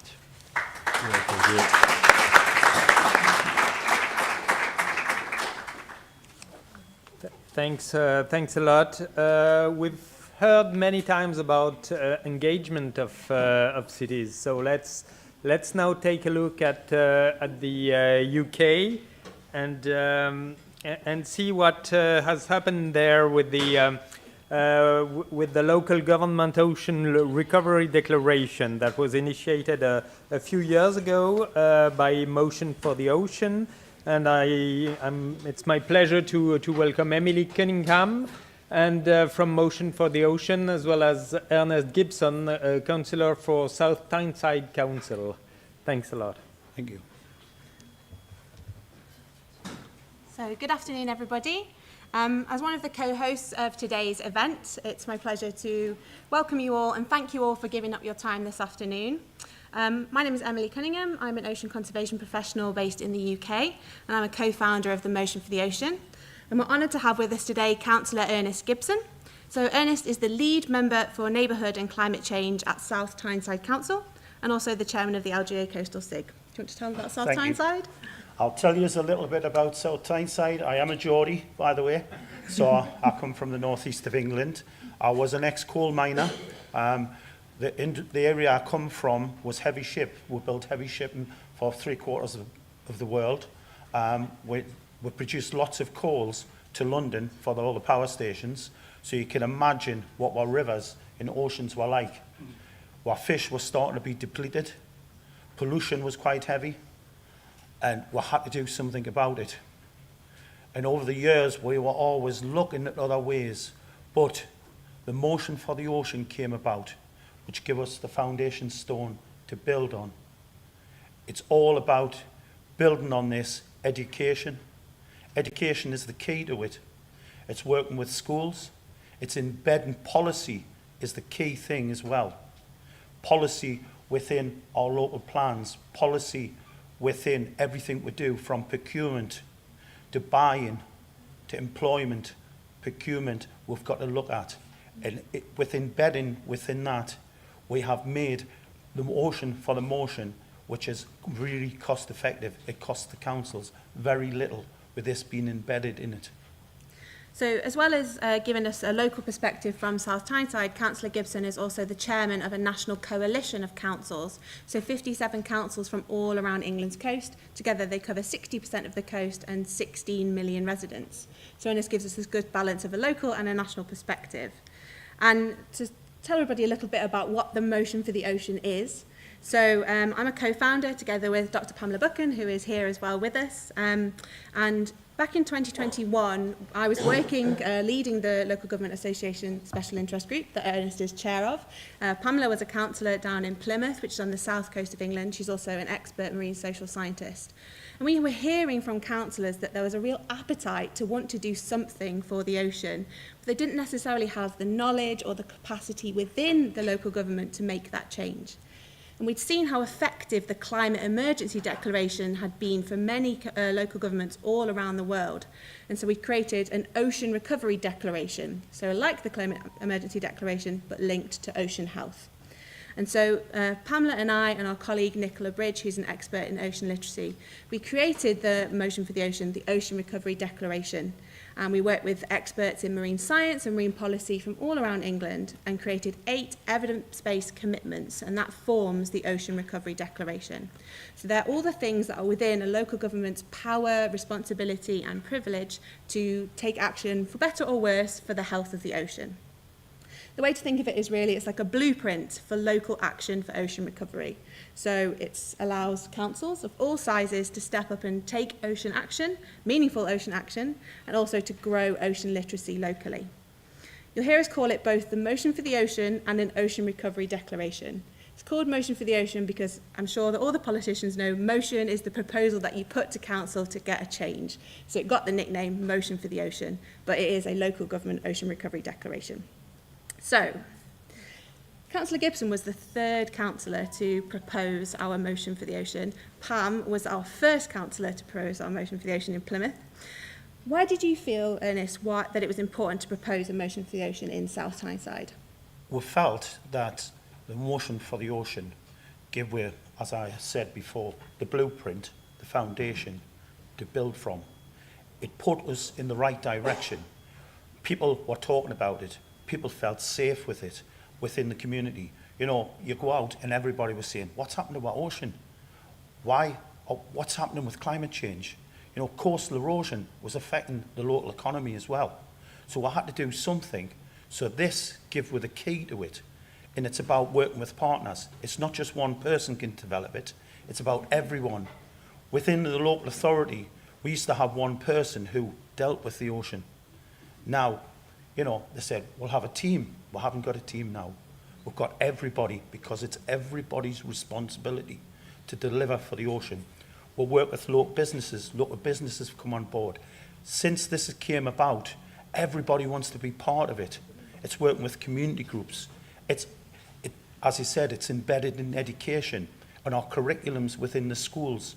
We have people in our coastline who live 100 yards from the beach. They've never felt sand between their toes. These are the kinds, some of it is through cultural differences, but they've never experienced it. So the ocean is a great healer. You don't need to go to the doctors for some medicine for certain things. You can go to the ocean. You know, my father died a few years ago, and you felt, you feel the world's falling apart. You go to the sea, it's got healing powers. The sea, the ocean, does help you in many ways. A lot of people I've spoken to who have health issues, they say, you go there, you feel better. It's better than any tonic any doctor can give you. So this is why we need the motion for the ocean. We've got to get out there for a sustainable future. Thank you. I agree. So Councillor Gibson, he was the third councillor to propose our motion for the ocean, but he has been the loudest and longest champion. So I'm really grateful that he could join us here today. You were the third, but we've now got 27 councils from all around England and Wales who have made an ocean recovery declaration using our motion for the ocean. They're of all sizes, from little towns all the way to big cities, so Plymouth, Nottingham. Together they cover 4 million residents, so we're really excited at how it's gaining momentum. But as the chair of the LJ Coastal SIG, you have this national oversight as well. So what has been the feedback from other UK councils about the motion for the ocean? The feedback from other UK councils, some of them are positive, some of them are very negative regarding it, some of them are worried about cost. But I can reassure you, the cost is very minimal. As I stated before, procurement exercise 106 money as you have in England, which is when developers develop anywhere, they invest money for social values, but also into the community. And this is where the money comes from. But with embedded into procurement, it's set in every policy. So everything the local council does will look at the environment, will look at the ocean, because it's become a major part. Tourism, because we've lost all this heavy industry, we need to bring people to the coastline. The coastline is a place of work now for people. Tourism is the key. And so I think we got a lot of wariness around a potential cost. Is this another project? Is this going to need another team?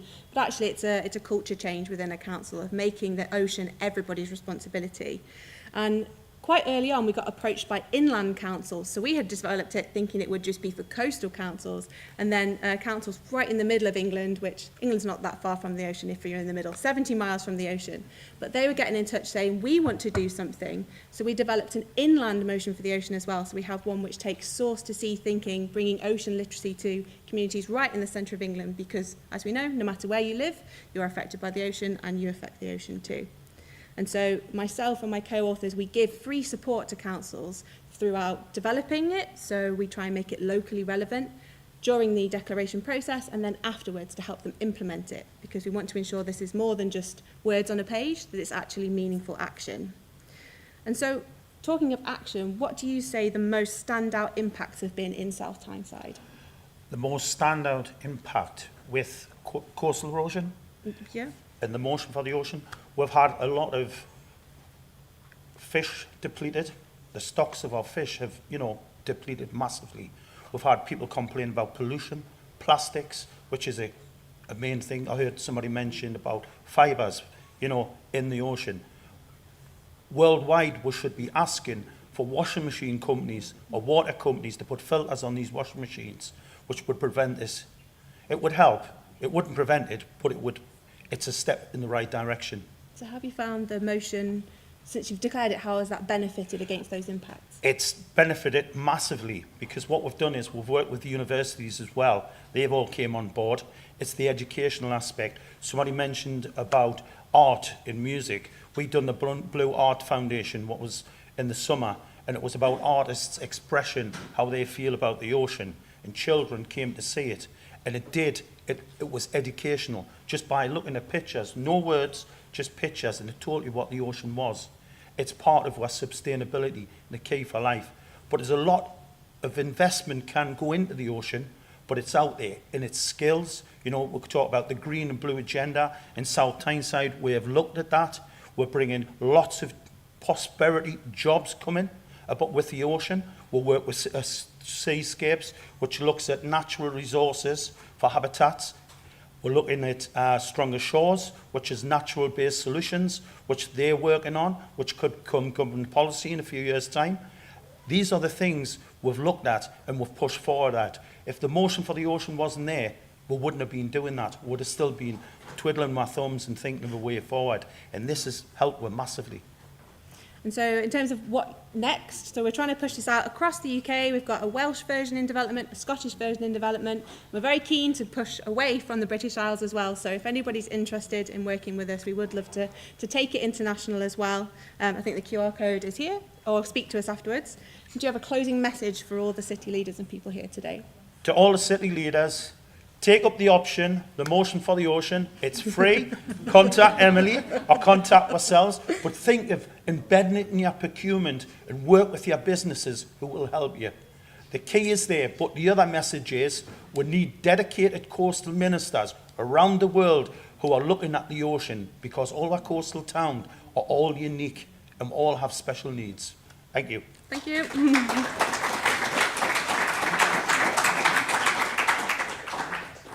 Thank you so much. We've already heard a lot from cities. Let's now take a look at ports and how they also contribute and are key players of the sustainable development of coastal territories. And it's my pleasure to welcome now Emma Cobos, who is from the Port de Barcelona here, Director Innovation and Business Strategy, Kaya Hein from the Association of Cities and Ports, and Yolanda Morales from the FAO.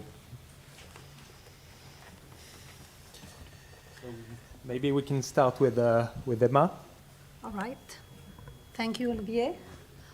Good afternoon, everyone. From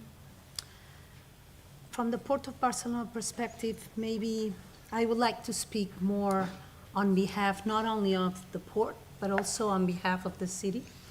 We've had a blue economy strategy now in place for some years, and we've been developing several projects. And I think this is, for me, this is a strong statement, because no matter what political parties are ruling the port or the city, or even the regional area, the Catalonia area, the Catalonia government, we have an understanding in blue economy. And this is, I think this is a powerful thing. Actually, I think this is something we've been talking within the platform with Olivier for some time now. And I think this glue among these three main actors of the blue economy is very important for the Barcelona city and for the region. And maybe this is also part of why this event, this very relevant event of UNESCO, is taking place in Barcelona this week, that I'm very proud of. If I have to mention maybe a project that has brought us together, and it's a very small project, but I think it's easy to explain, and it's very easy to see how useful that is, not only for the port or for the city, but also for the citizenship. because we cannot forget, and I think this has been very clear today, that we need to deliver a big message. We need to deliver outcome to the citizens. So this project we've been working on, the port and the city, together with the EU commitment, with I think it's 12 million euros of funding by the EU, and 16 countries are involved, but basically the pilot has been going on in Barcelona, is we have installed some sensors that are controlled on a satellite level to do an observing, forecasting, and then simulation work over oceanographic issues. That means we're observing now in a common platform with the city sea tides, current, and sea level in a framework of climate change that is, for a city like Barcelona, really relevant. And as you all can imagine, the sea doesn't suddenly stop when the port is over and starts another sea when the city starts on the coastline. That means we need to work together in such projects, observing, taking the data, sharing the data. Believe it or not, we share coastline, but we haven't shared that data at this point. So with this project, this has been a very enriching experience, and the OSPAC, this is how it's called, the OSPAC project, allows us to do maintenance work on when we have torrential rains in the Mediterranean, this is very often, or when we have some sea level rising issues with our infrastructures, not only for the port, but also for the beaches within the city. It's quite important to have a platform like OSPAC. So this is a very small project, but I think it can illustrate how ports and cities can share and can go hand by hand in blue economy projects. Thank you. I will take the word now. So the AVP, for any of you who are not aware of us, is the International Association of Cities and Ports. And I would like to highlight this again, cities and ports. It's one of the key messages that we really wanted to get across with the Cities with Ocean platform, is that all actors, all stakeholders who are linked to the ocean, especially in cities or close to cities, need to be at the table to discuss ocean literacy and ocean science. So as Ms. Kobos or Emma just very neatly explained, the port is also a huge actor in the city's relationship with the ocean. I think that we can all agree that although we might not want to hear it, port cities have historically been huge emitters. However, they also have the key to becoming very sustainable and drivers for a blue economy, for decarbonization processes, for marine biodiversity protection, and a lot of other aspects which are crucial. However, in order to do all this, ocean literacy and ocean science is key. So the AVP has encouraged our members, of which I see a few here and interested in the platform, so I'm very happy, to develop ocean literacy, first of all, in various ways. In theory, we have the Agenda 2030 by AVP, which is based on the UN Sustainable Development Goals, in which the ocean literacy concept is inscribed in several manners, through governance, through human capital, which encourages training of your workers at all levels, and education, and governance also in terms of including students, and including research organizations in port cities' governance, and as well as just in biodiversity and life quality, because in the end, those two are very much linked to anything that is being done both on a decisional level, but also on an active level every day in a port and city. The second aspect is more in the practical sense, and it's through the port center concept, which has been taken up by various members and is a concept shared by both the port and the city in a lot of cases, or in the ideal case at least. And in this situation, the port and city come together in order to increase ocean literacy in their local context for their citizens. So how is the ocean impacting the port and the city? how is the port linked to the city? How is the industry linked throughout the port and city? So all these subjects which are key to understanding the ocean and how it impacts or is impacted by us and impacts us are explained there. And it's a place also to discuss on how to move forward and how to advance. So this is one concept that we're very proud to have brought and to show the ocean literacy importance to us.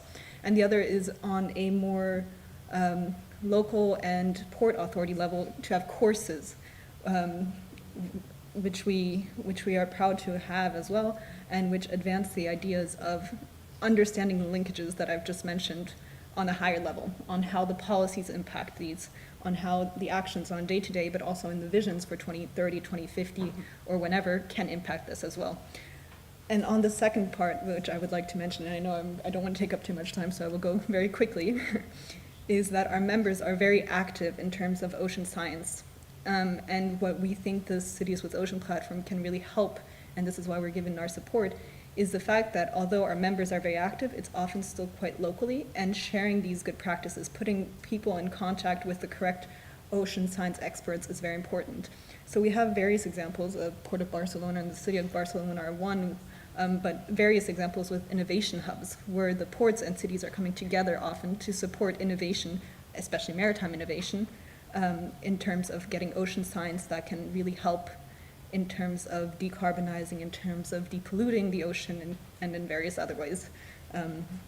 Some, to just name a few, just name drop. The Port of Lisbon, for example, and the City of Lisbon, Halifax with the pier, Alta Sea in Los Angeles, sorry, and many more that are currently not coming to mind, but I don't want to take up too much time. So what I'm saying is the City with the Ocean platform really has a role to play here in bringing in contact these key players from all over, not only the academics or not only the scientific community with the port and city authorities, but also with the citizens, also with the workers, with anyone really interested, because everyone has ideas, everyone knows the impact that the ocean changes are going to have on them. And then also sharing those solutions with the rest of the world. So I will now pass on the word. Thank you very much, Emma and Kaya.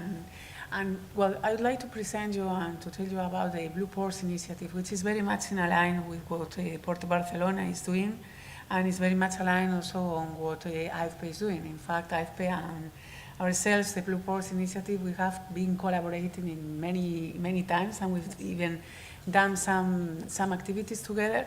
And also Emma we had the chance to have Emma in one of these workshop we've already prepared. What the Blue Ports initiative is? Well, the Blue Ports initiative arises in more or less 2018, 2019, as we all say now, before pandemia. It was just before pandemia. We have like two words now. It was just before pandemia that in FAO we were starting to think, okay, we have ports, we have fishing ports because we are FAO.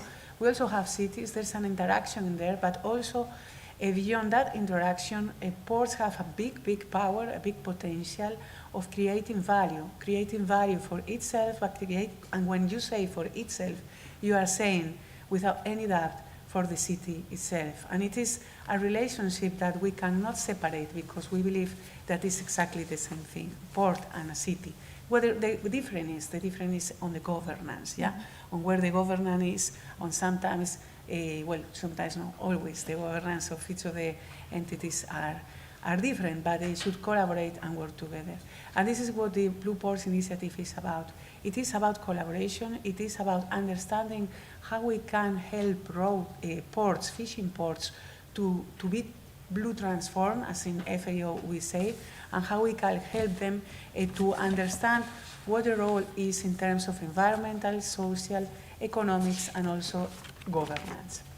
For that, the Blue Ports initiative, nowadays, we have the collaboration of, in Asia, Vietnam. I like to name them because some of you of the countries are here today, but in Asia is Vietnam, Indonesia, Thailand, Philippines, China, Korea, India, and Sri Lanka today. In Africa, we've got Morocco's collaboration, and we also have Cabo Verde, Namibia, and Kenya, and one colleague is here, and also Mozambique. And in America Latina, in Latin America, we have Central America, the 7 countries through the SICA region, and also Colombia, Ecuador, Peru, and Argentina. In the last, we had Brazil as well. So I hope that from today, we continue having Brazil, okay? What do we do there? What we do? First of all, something that we believe it's very much interesting is trying to understand and to learn from ports, from fishing ports. What are they doing in terms of each of the blue transformation on the Agenda 2030 dimensions? And for that, we do a big effort on good and exchange of good practices. I will let you know some of them right now. The secondly is action, yeah? We need action. So for that, we need tools. Some of the tools are training, capacity building, and also elaborating specific guidance that can help all of us to follow the same roadmap. Not to do the same, but to follow a roadmap in terms of what we are saying these days. And then projects and programs.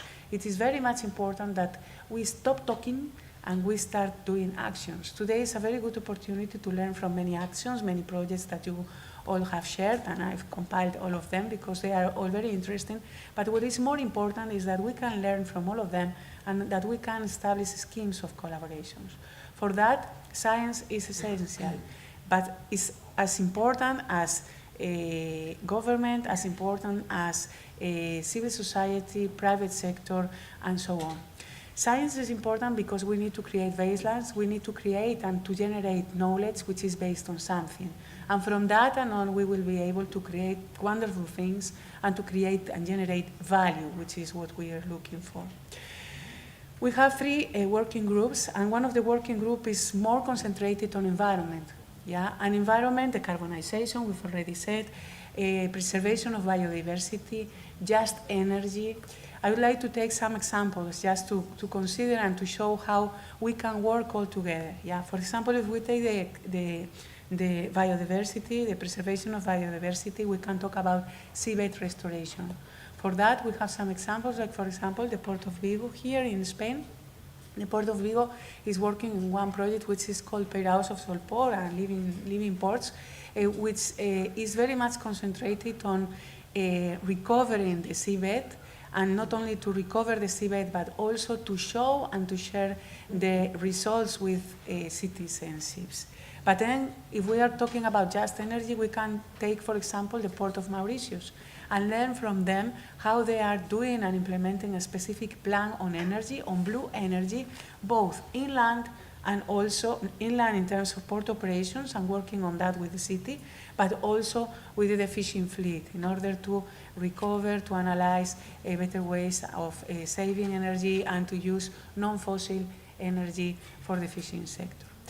Because we have 4 or 5 minutes, I won't continue, and just to encourage you to go through all the tools that are online and just to create team, to continue working as a team, as for example this platform, to continue adding up.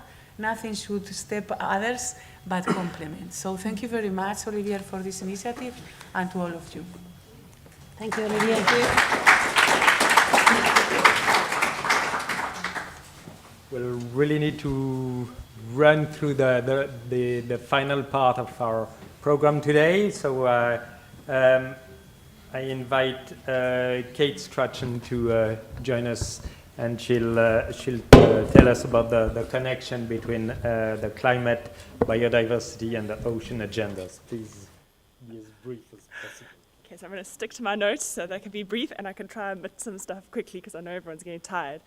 But I'd like you to sit there and just picture a world where the health of our ocean is intrinsically linked with the resilience of coastal cities, where the vibrant tapestry of marine life thrives alongside our thriving urban landscapes. And this vision is not a distant dream, but a tangible reality within our grasp. So today, as Olivia said, I stand here to illuminate that path towards this future, a future where climate change resilience, biodiversity preservation, and ocean health intertwine seamlessly, which is empowered by the pivotal role of our cities. The challenges we face from climate change, the relentless onslaught from climate change, the alarming decline in biodiversity, are not isolated phenomena, but crises that are interconnected and demand these integrated solutions. Our ocean, which is a vast resource, stands at the linchpin of this interconnectedness, regulating our climate, sustaining life, and nurturing biodiversity. So it's imperative that we recognize the symbiotic relationship between climate change resilience, biodiversity, and ocean health. They are not different agendas, but rather they are pillars upon which our collective well-being stands. So we can't just address one aspect, but we need to address all three using integrated approaches. So empowering cities is not merely a matter of rhetoric, but a strategic imperative. And cities are at the epicenters of human activity, the engines of innovation, and the crucibles of progress. They are where the battle against climate change and biodiversity will be won or lost. So for cities to fulfill this potential and be these agents of change, we need to ensure that the necessary resources flow to them, and this includes finance. And we need to stop talking about resilience, but we need to ensure that there are concrete actions and investments. So this is where initiatives and platforms play a huge part. And just to highlight one is, for example, Cities with Nature, which exemplifies this ethos of collaboration and collective action. With over 300 cities from 75 countries and 25 partners, Cities with Nature serves a testament to the power of solidarity in the face of adversity. It provides a platform for cities to unite in their commitment to harmonize urban development with nature conservation, fostering resilience and sustainability. So cities like Kochi, Barisicha, Melbourne, and the city of Cape Town, just to name a few, have already embraced this ethos, making commitments to protect their marine ecosystems and promote coastal resilience. They understand that the health of our ocean is not just a matter of stewardship, but is really about, is a prerequisite to the prosperity of their citizens. Not going to go into details about the Cities of Nature, but these platforms play a key role in also ensuring that cities uphold these commitments and report on these commitments annually. So, for example, Cities with Nature is used for cities to report on the Convention of Biological Diversity Decision 1512, and as well as their commitments to implementing, for example, the Kunming-Montreal Global Biodiversity Framework, as well as the national biodiversity policies. So these are what platforms can be used for. And as we stand here today and we look to the future, we must seize the opportunities that are presented by upcoming events. And I'm thinking of the CBD COP26, as well as the World Water Forum, the World Urban Forum, as well as UNOC, COP30 next year. As these gatherings, they offer a really crucial platform for dialogue and collaboration, where innovative approaches to climate resilience, ocean health, and biodiversity conservation can be shared and amplified.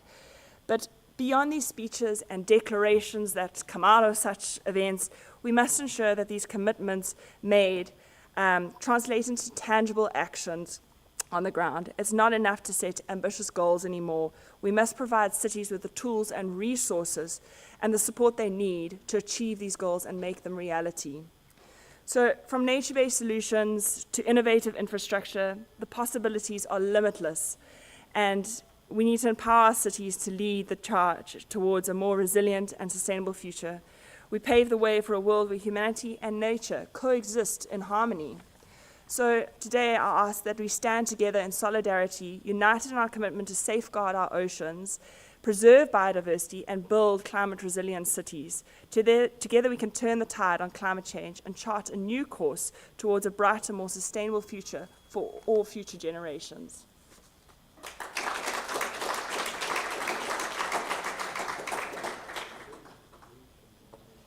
Thank you very much, Kate. Now we'll switch to Basil Angaga. I must say that beyond being the Chief Sustainability Officer of the County of Mombasa, Basil has been a great co-chair of the scoping group for the Cities with the Ocean platform, and he'll give you a very brief introduction to the to the call to action that has been drafted by this group. And you can find this, this call to action using the QR code that is on this slide. Thank you. Perfect. Thank you, Olivier, and all of you for the commitment that you've shown since we started the process of setting up this platform. Today that we are formally launching this call to action. I come from a tiny city in the Western Indian Ocean, a city called Mombasa in Kenya, just 225 square kilometers with a population of around 1.2 million people. And because of urbanization, we have a floating population daily of around 500,000 people that also come to Mombasa and interact with our city and our ocean. And that is why when we got this opportunity to come and co-chair this process, we were really excited, first, for the continent of Africa, because as you can see in the room, yeah. So we said it's also part of advocacy to rally the rest of the continent to also acknowledge and be a part of some of these processes. So Mombasa is leading on behalf of the continent, and we hope that, yeah, this would be an opportunity for the rest of the continent to also come and be a part of this platform. So the platform that we're launching today, based on the collaborative effort and work that we went through together with you to create an ambition that would unite these two crucial communities, on one side cities and ports, and on the other the science community and dedicated actions, to just come together and support the sustainable development of our cities. We hope that this platform would, of course, enable all of us to share knowledge and experiences and catalyze innovation. And what has been happening here throughout the day is what we envision that would happen with this platform. You see a panel and different players coming in together, scientists, city experts, national government, players also coming together to just see how to generate and share a lot of knowledge. When they were speaking here, I could see a lot of similarities with our experiences in Mombasa, and I know other cities could also relate with what was spoken here from Brazil to Barcarena and to Portugal and to all these other cities.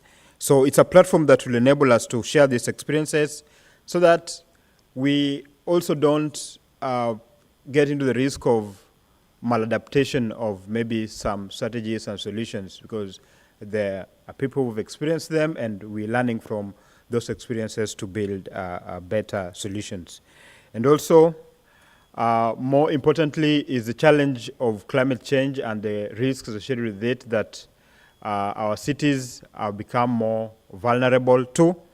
So we believe that this platform would help cities adapt and, of course, protect and safeguard the ocean, because we are looking at the ocean as a hotbed of solutions for climate change.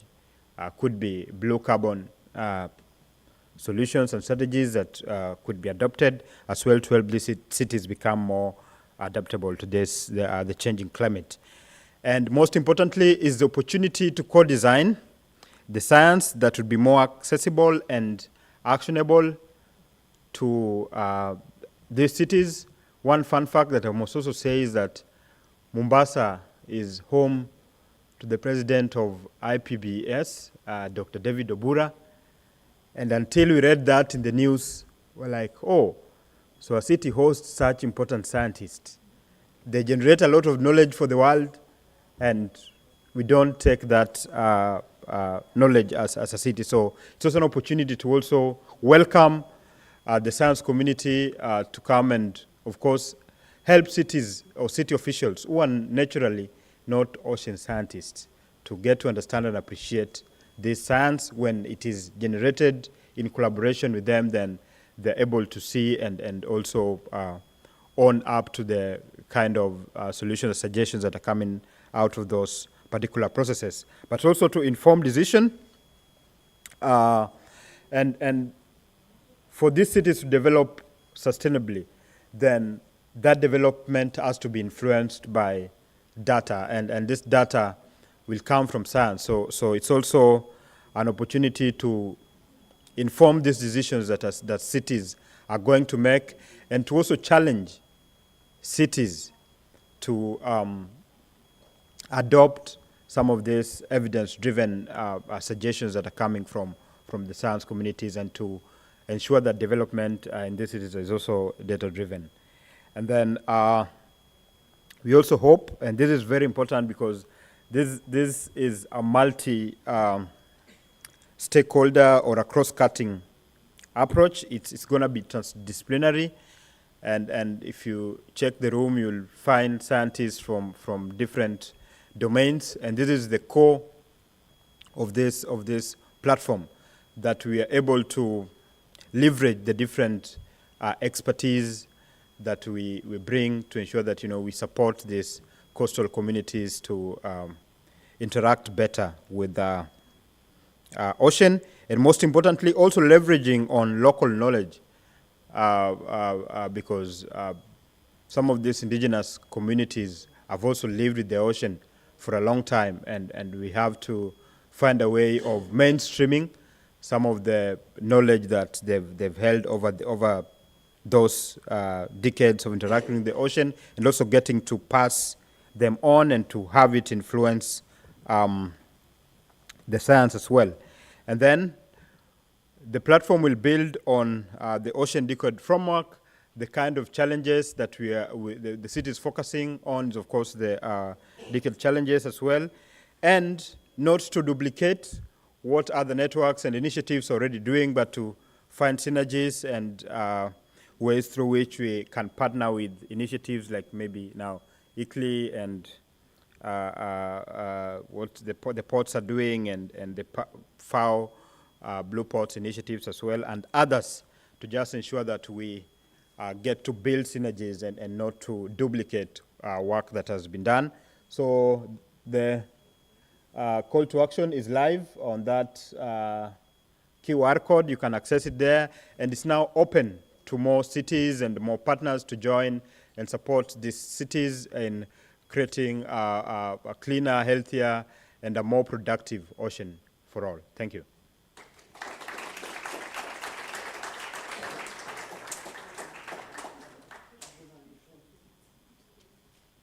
So thanks, Basil. Our last speakers for today, as we're here already looking at the next steps and the UN Ocean Conference coming next year. I'd like to invite Laurélie Picourt and Agnès Rampal, who is the representing today the mayor of Nice, Mr. Christian Estrosi, and she's vice president of the Nice Côte d'Azur metropolitan area. Thanks a lot.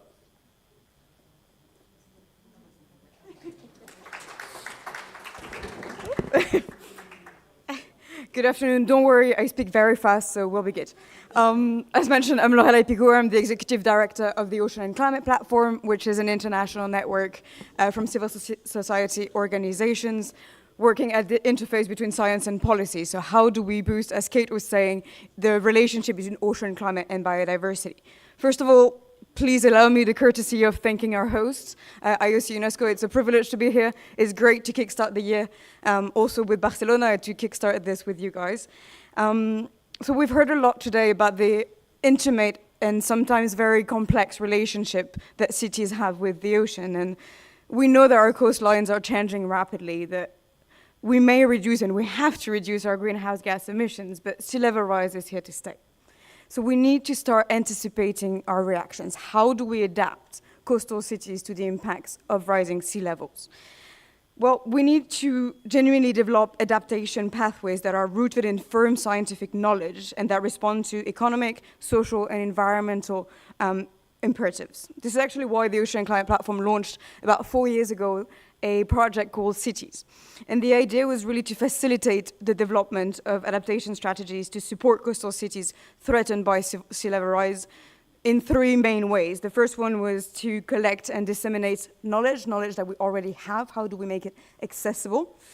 Sharing experiences, what happens in Western Africa may be different than what happens in the Pacific, but how do we learn from each other's experience? And how do we build this solidarity that we've heard about so much today? And finally, how do we advocate for greater action at the local, national, and international levels? Over the last 3 years, we have mobilized over 250 stakeholders across the globe. We've organized a number of workshops. We have launched a cities declaration that was signed by over 50 mayors from Jakarta to Lagos, as well as Matosinhos here in the room and our friends from Nice, of course. There is political leadership, and we need to continue emphasizing this. In our global efforts to boost political leadership, we have launched these policy recommendations as well last year at the One Polar Summit in Paris that was supported by many organizations in the room here again, AIVP, ICLEI, and many friends of the platform, focusing on priorities that are solutions, knowledge, social justice, as well as finance. And we'll hear a lot about this in the next few days, so I won't get into it. But one key takeaway here is that there's no one-size-fits-all solution. We need to be context-specific, and we need to break away from reactive, short-term, and protection-based responses to design long-term adaptation strategies that are tailored to local conditions. So in the spirit of genuinely boosting this political leadership, we're now sailing towards 2025 and the next UN Ocean Conference that will take place in Nice. And our hope is to take the cities initiative one step further with the launch of the Ocean Rise and Resilience Coalition under the great leadership of our friends from Nice and Mayor Christian Estrosi. So without further ado, it's my very good privilege to invite Agnès Rampal to announce the rest of the great work that we'll be doing together. Thank you. Thank you. Thank you. Thank you, Lorelai. My English is not so good, excuse me. On behalf of Christian Estrosi, Mayor of Nice, President of the Metropolis of Nice-Côte d'Azur, and President of the French South Region, I would like to thank you for this invitation to participate to your important meeting, Cities with the Ocean. City and ports, perspectives, and connecting city ports and the ocean are essential for all of us, especially coastal cities. We need to federate initiatives in order to make public policies converge for a better future and to pave the way of a successful adaptation of our cities. We all, especially on the Mediterranean Sea, have been or will be hit by violent and extreme weather events, sea level rise, and a growing number of cities will be affected by the coastal erosion. All these phenomena are the result of climate change, and that's why we need to act now collectively and in a convergent way to adapt our territories. Our work today has been rich and stimulating. A lot of examples have been very inspiring for all of us. We need to aggregate diverse actors, cities, ports, United Nations institutions, non-governmental organizations, ocean science for the agenda of 2030 by the AIVP and the FAO Blue Port Initiative, as it has been underlined by the Roundtable Port and City Together for Sustainable Development. But we need to connect communities and agenda as it has been revealed by the Roundtable gathering representative, the United Union Habitat, ICLA, ICT with Nature and DCCCR. Some facts are well known. In the world today, 900 million people are living next to the sea at less than 10 meters above the sea level.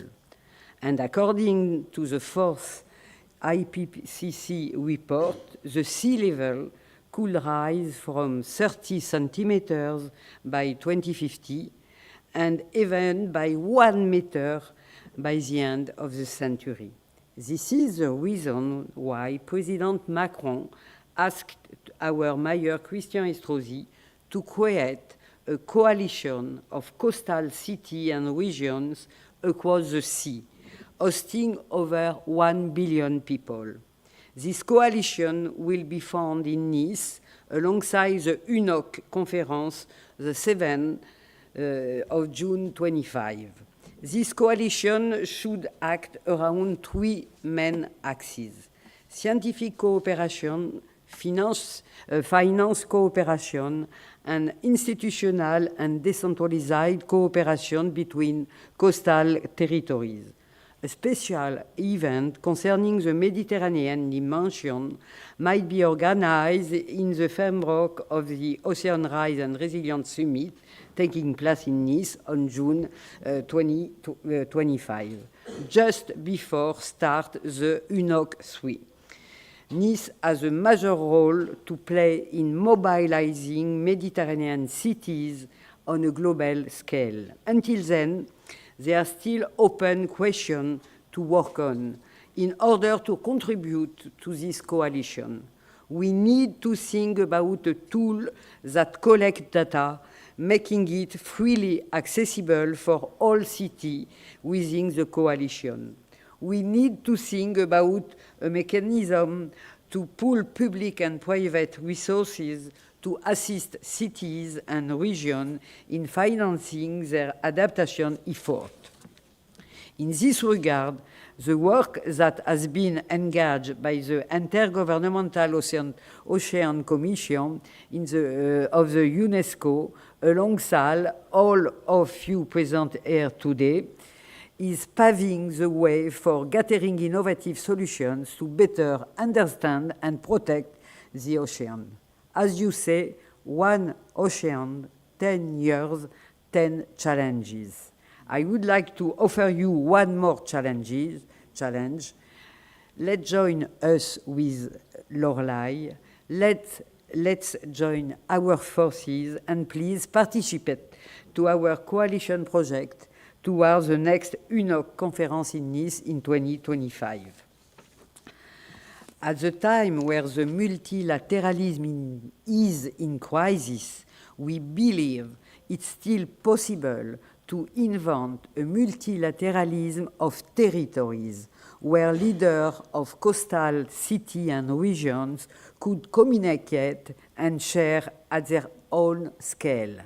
The mayor and the leaders of the coastal cities and regions are the first to face the consequences of climate change, but they are also the first able to act to adapt their city.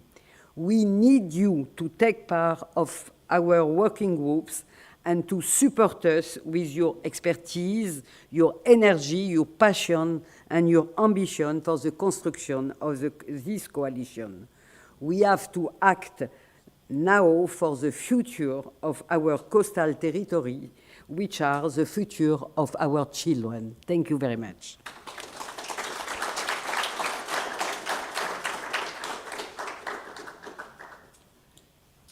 Thank you very much, Mrs. Rampal, and it's now time to close this this event today, and I'll let Alison Clausen tell you the very final words. Thank you.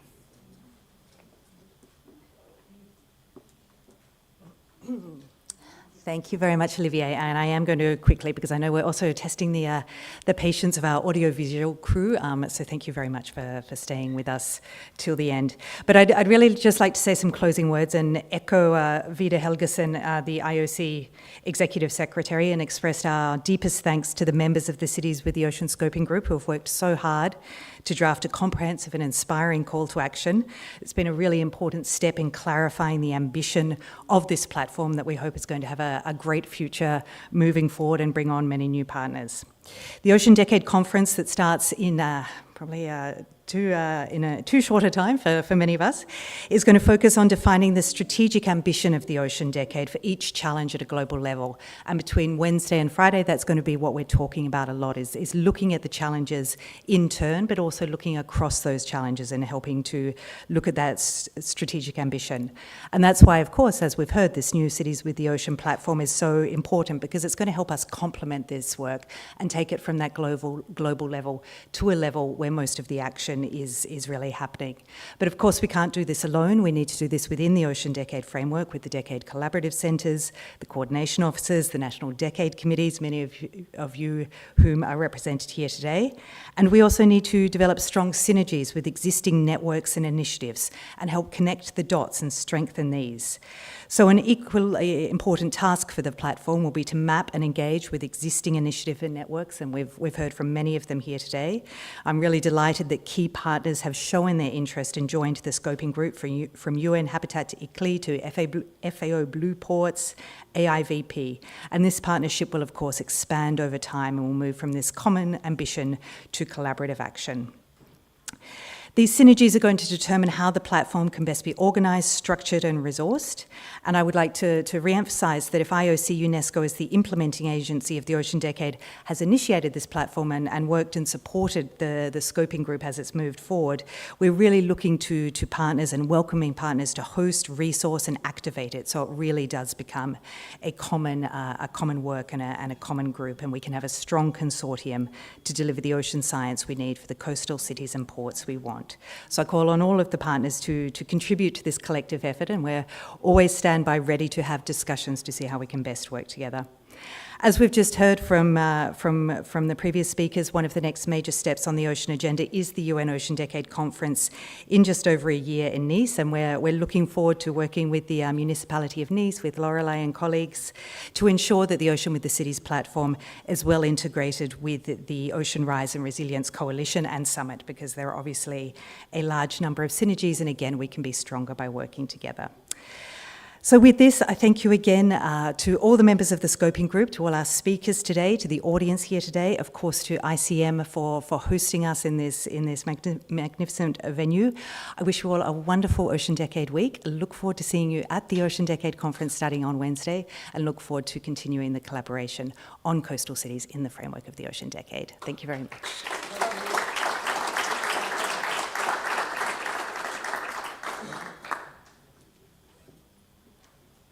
Thank you. The event is closed, but before leaving, I just want to invite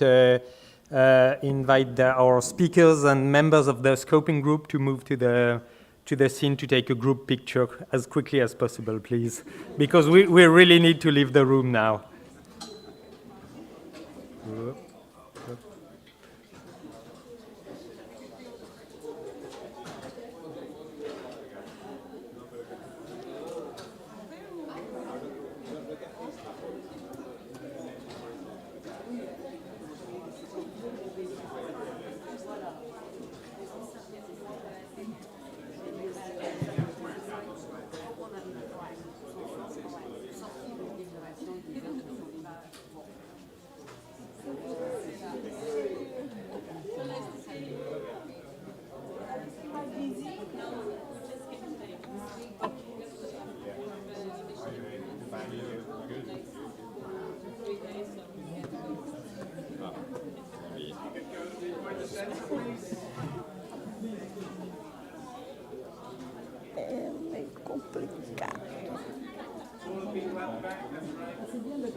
Yeah, good. Yeah?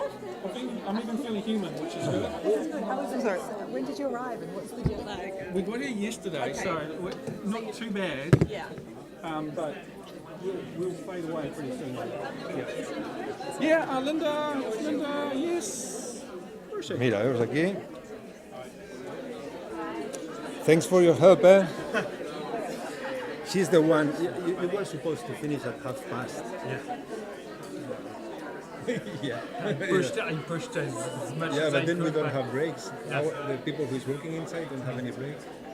You have to set the new communication, new tool, translators. Okay. Thanks a lot for your support. Mira, aquí lo tienes. Aquí tienes navegador. Vale. Estàs projectant aquí, vale. Sí. Ara tapo aquesta, si vols, perquè no ho vegin. Sí, porque voy a ir al Gmail. Si me pones el drive te doy mi... Voy a entrar con Envimos. Vale, entonces ponemos todo el drive, ¿no? Yo diría que sí, la verdad. Que no hay nadie, no hay nadie que tiene que ver. Yo puedo ir. Tía, a tiempo, pero hay ¿de mucha qué? gente inscrita, deben estar todos online. No te preocupes. No, estará que bien. no hay nadie, lo que no hay nadie es lo que tiene que hablar. Yo no puedo. Nosotras dos pusimos a ocupar el escenario las dos ahí por 1 hora y media, pero no sé si va a ser muy serio, ¿sabes?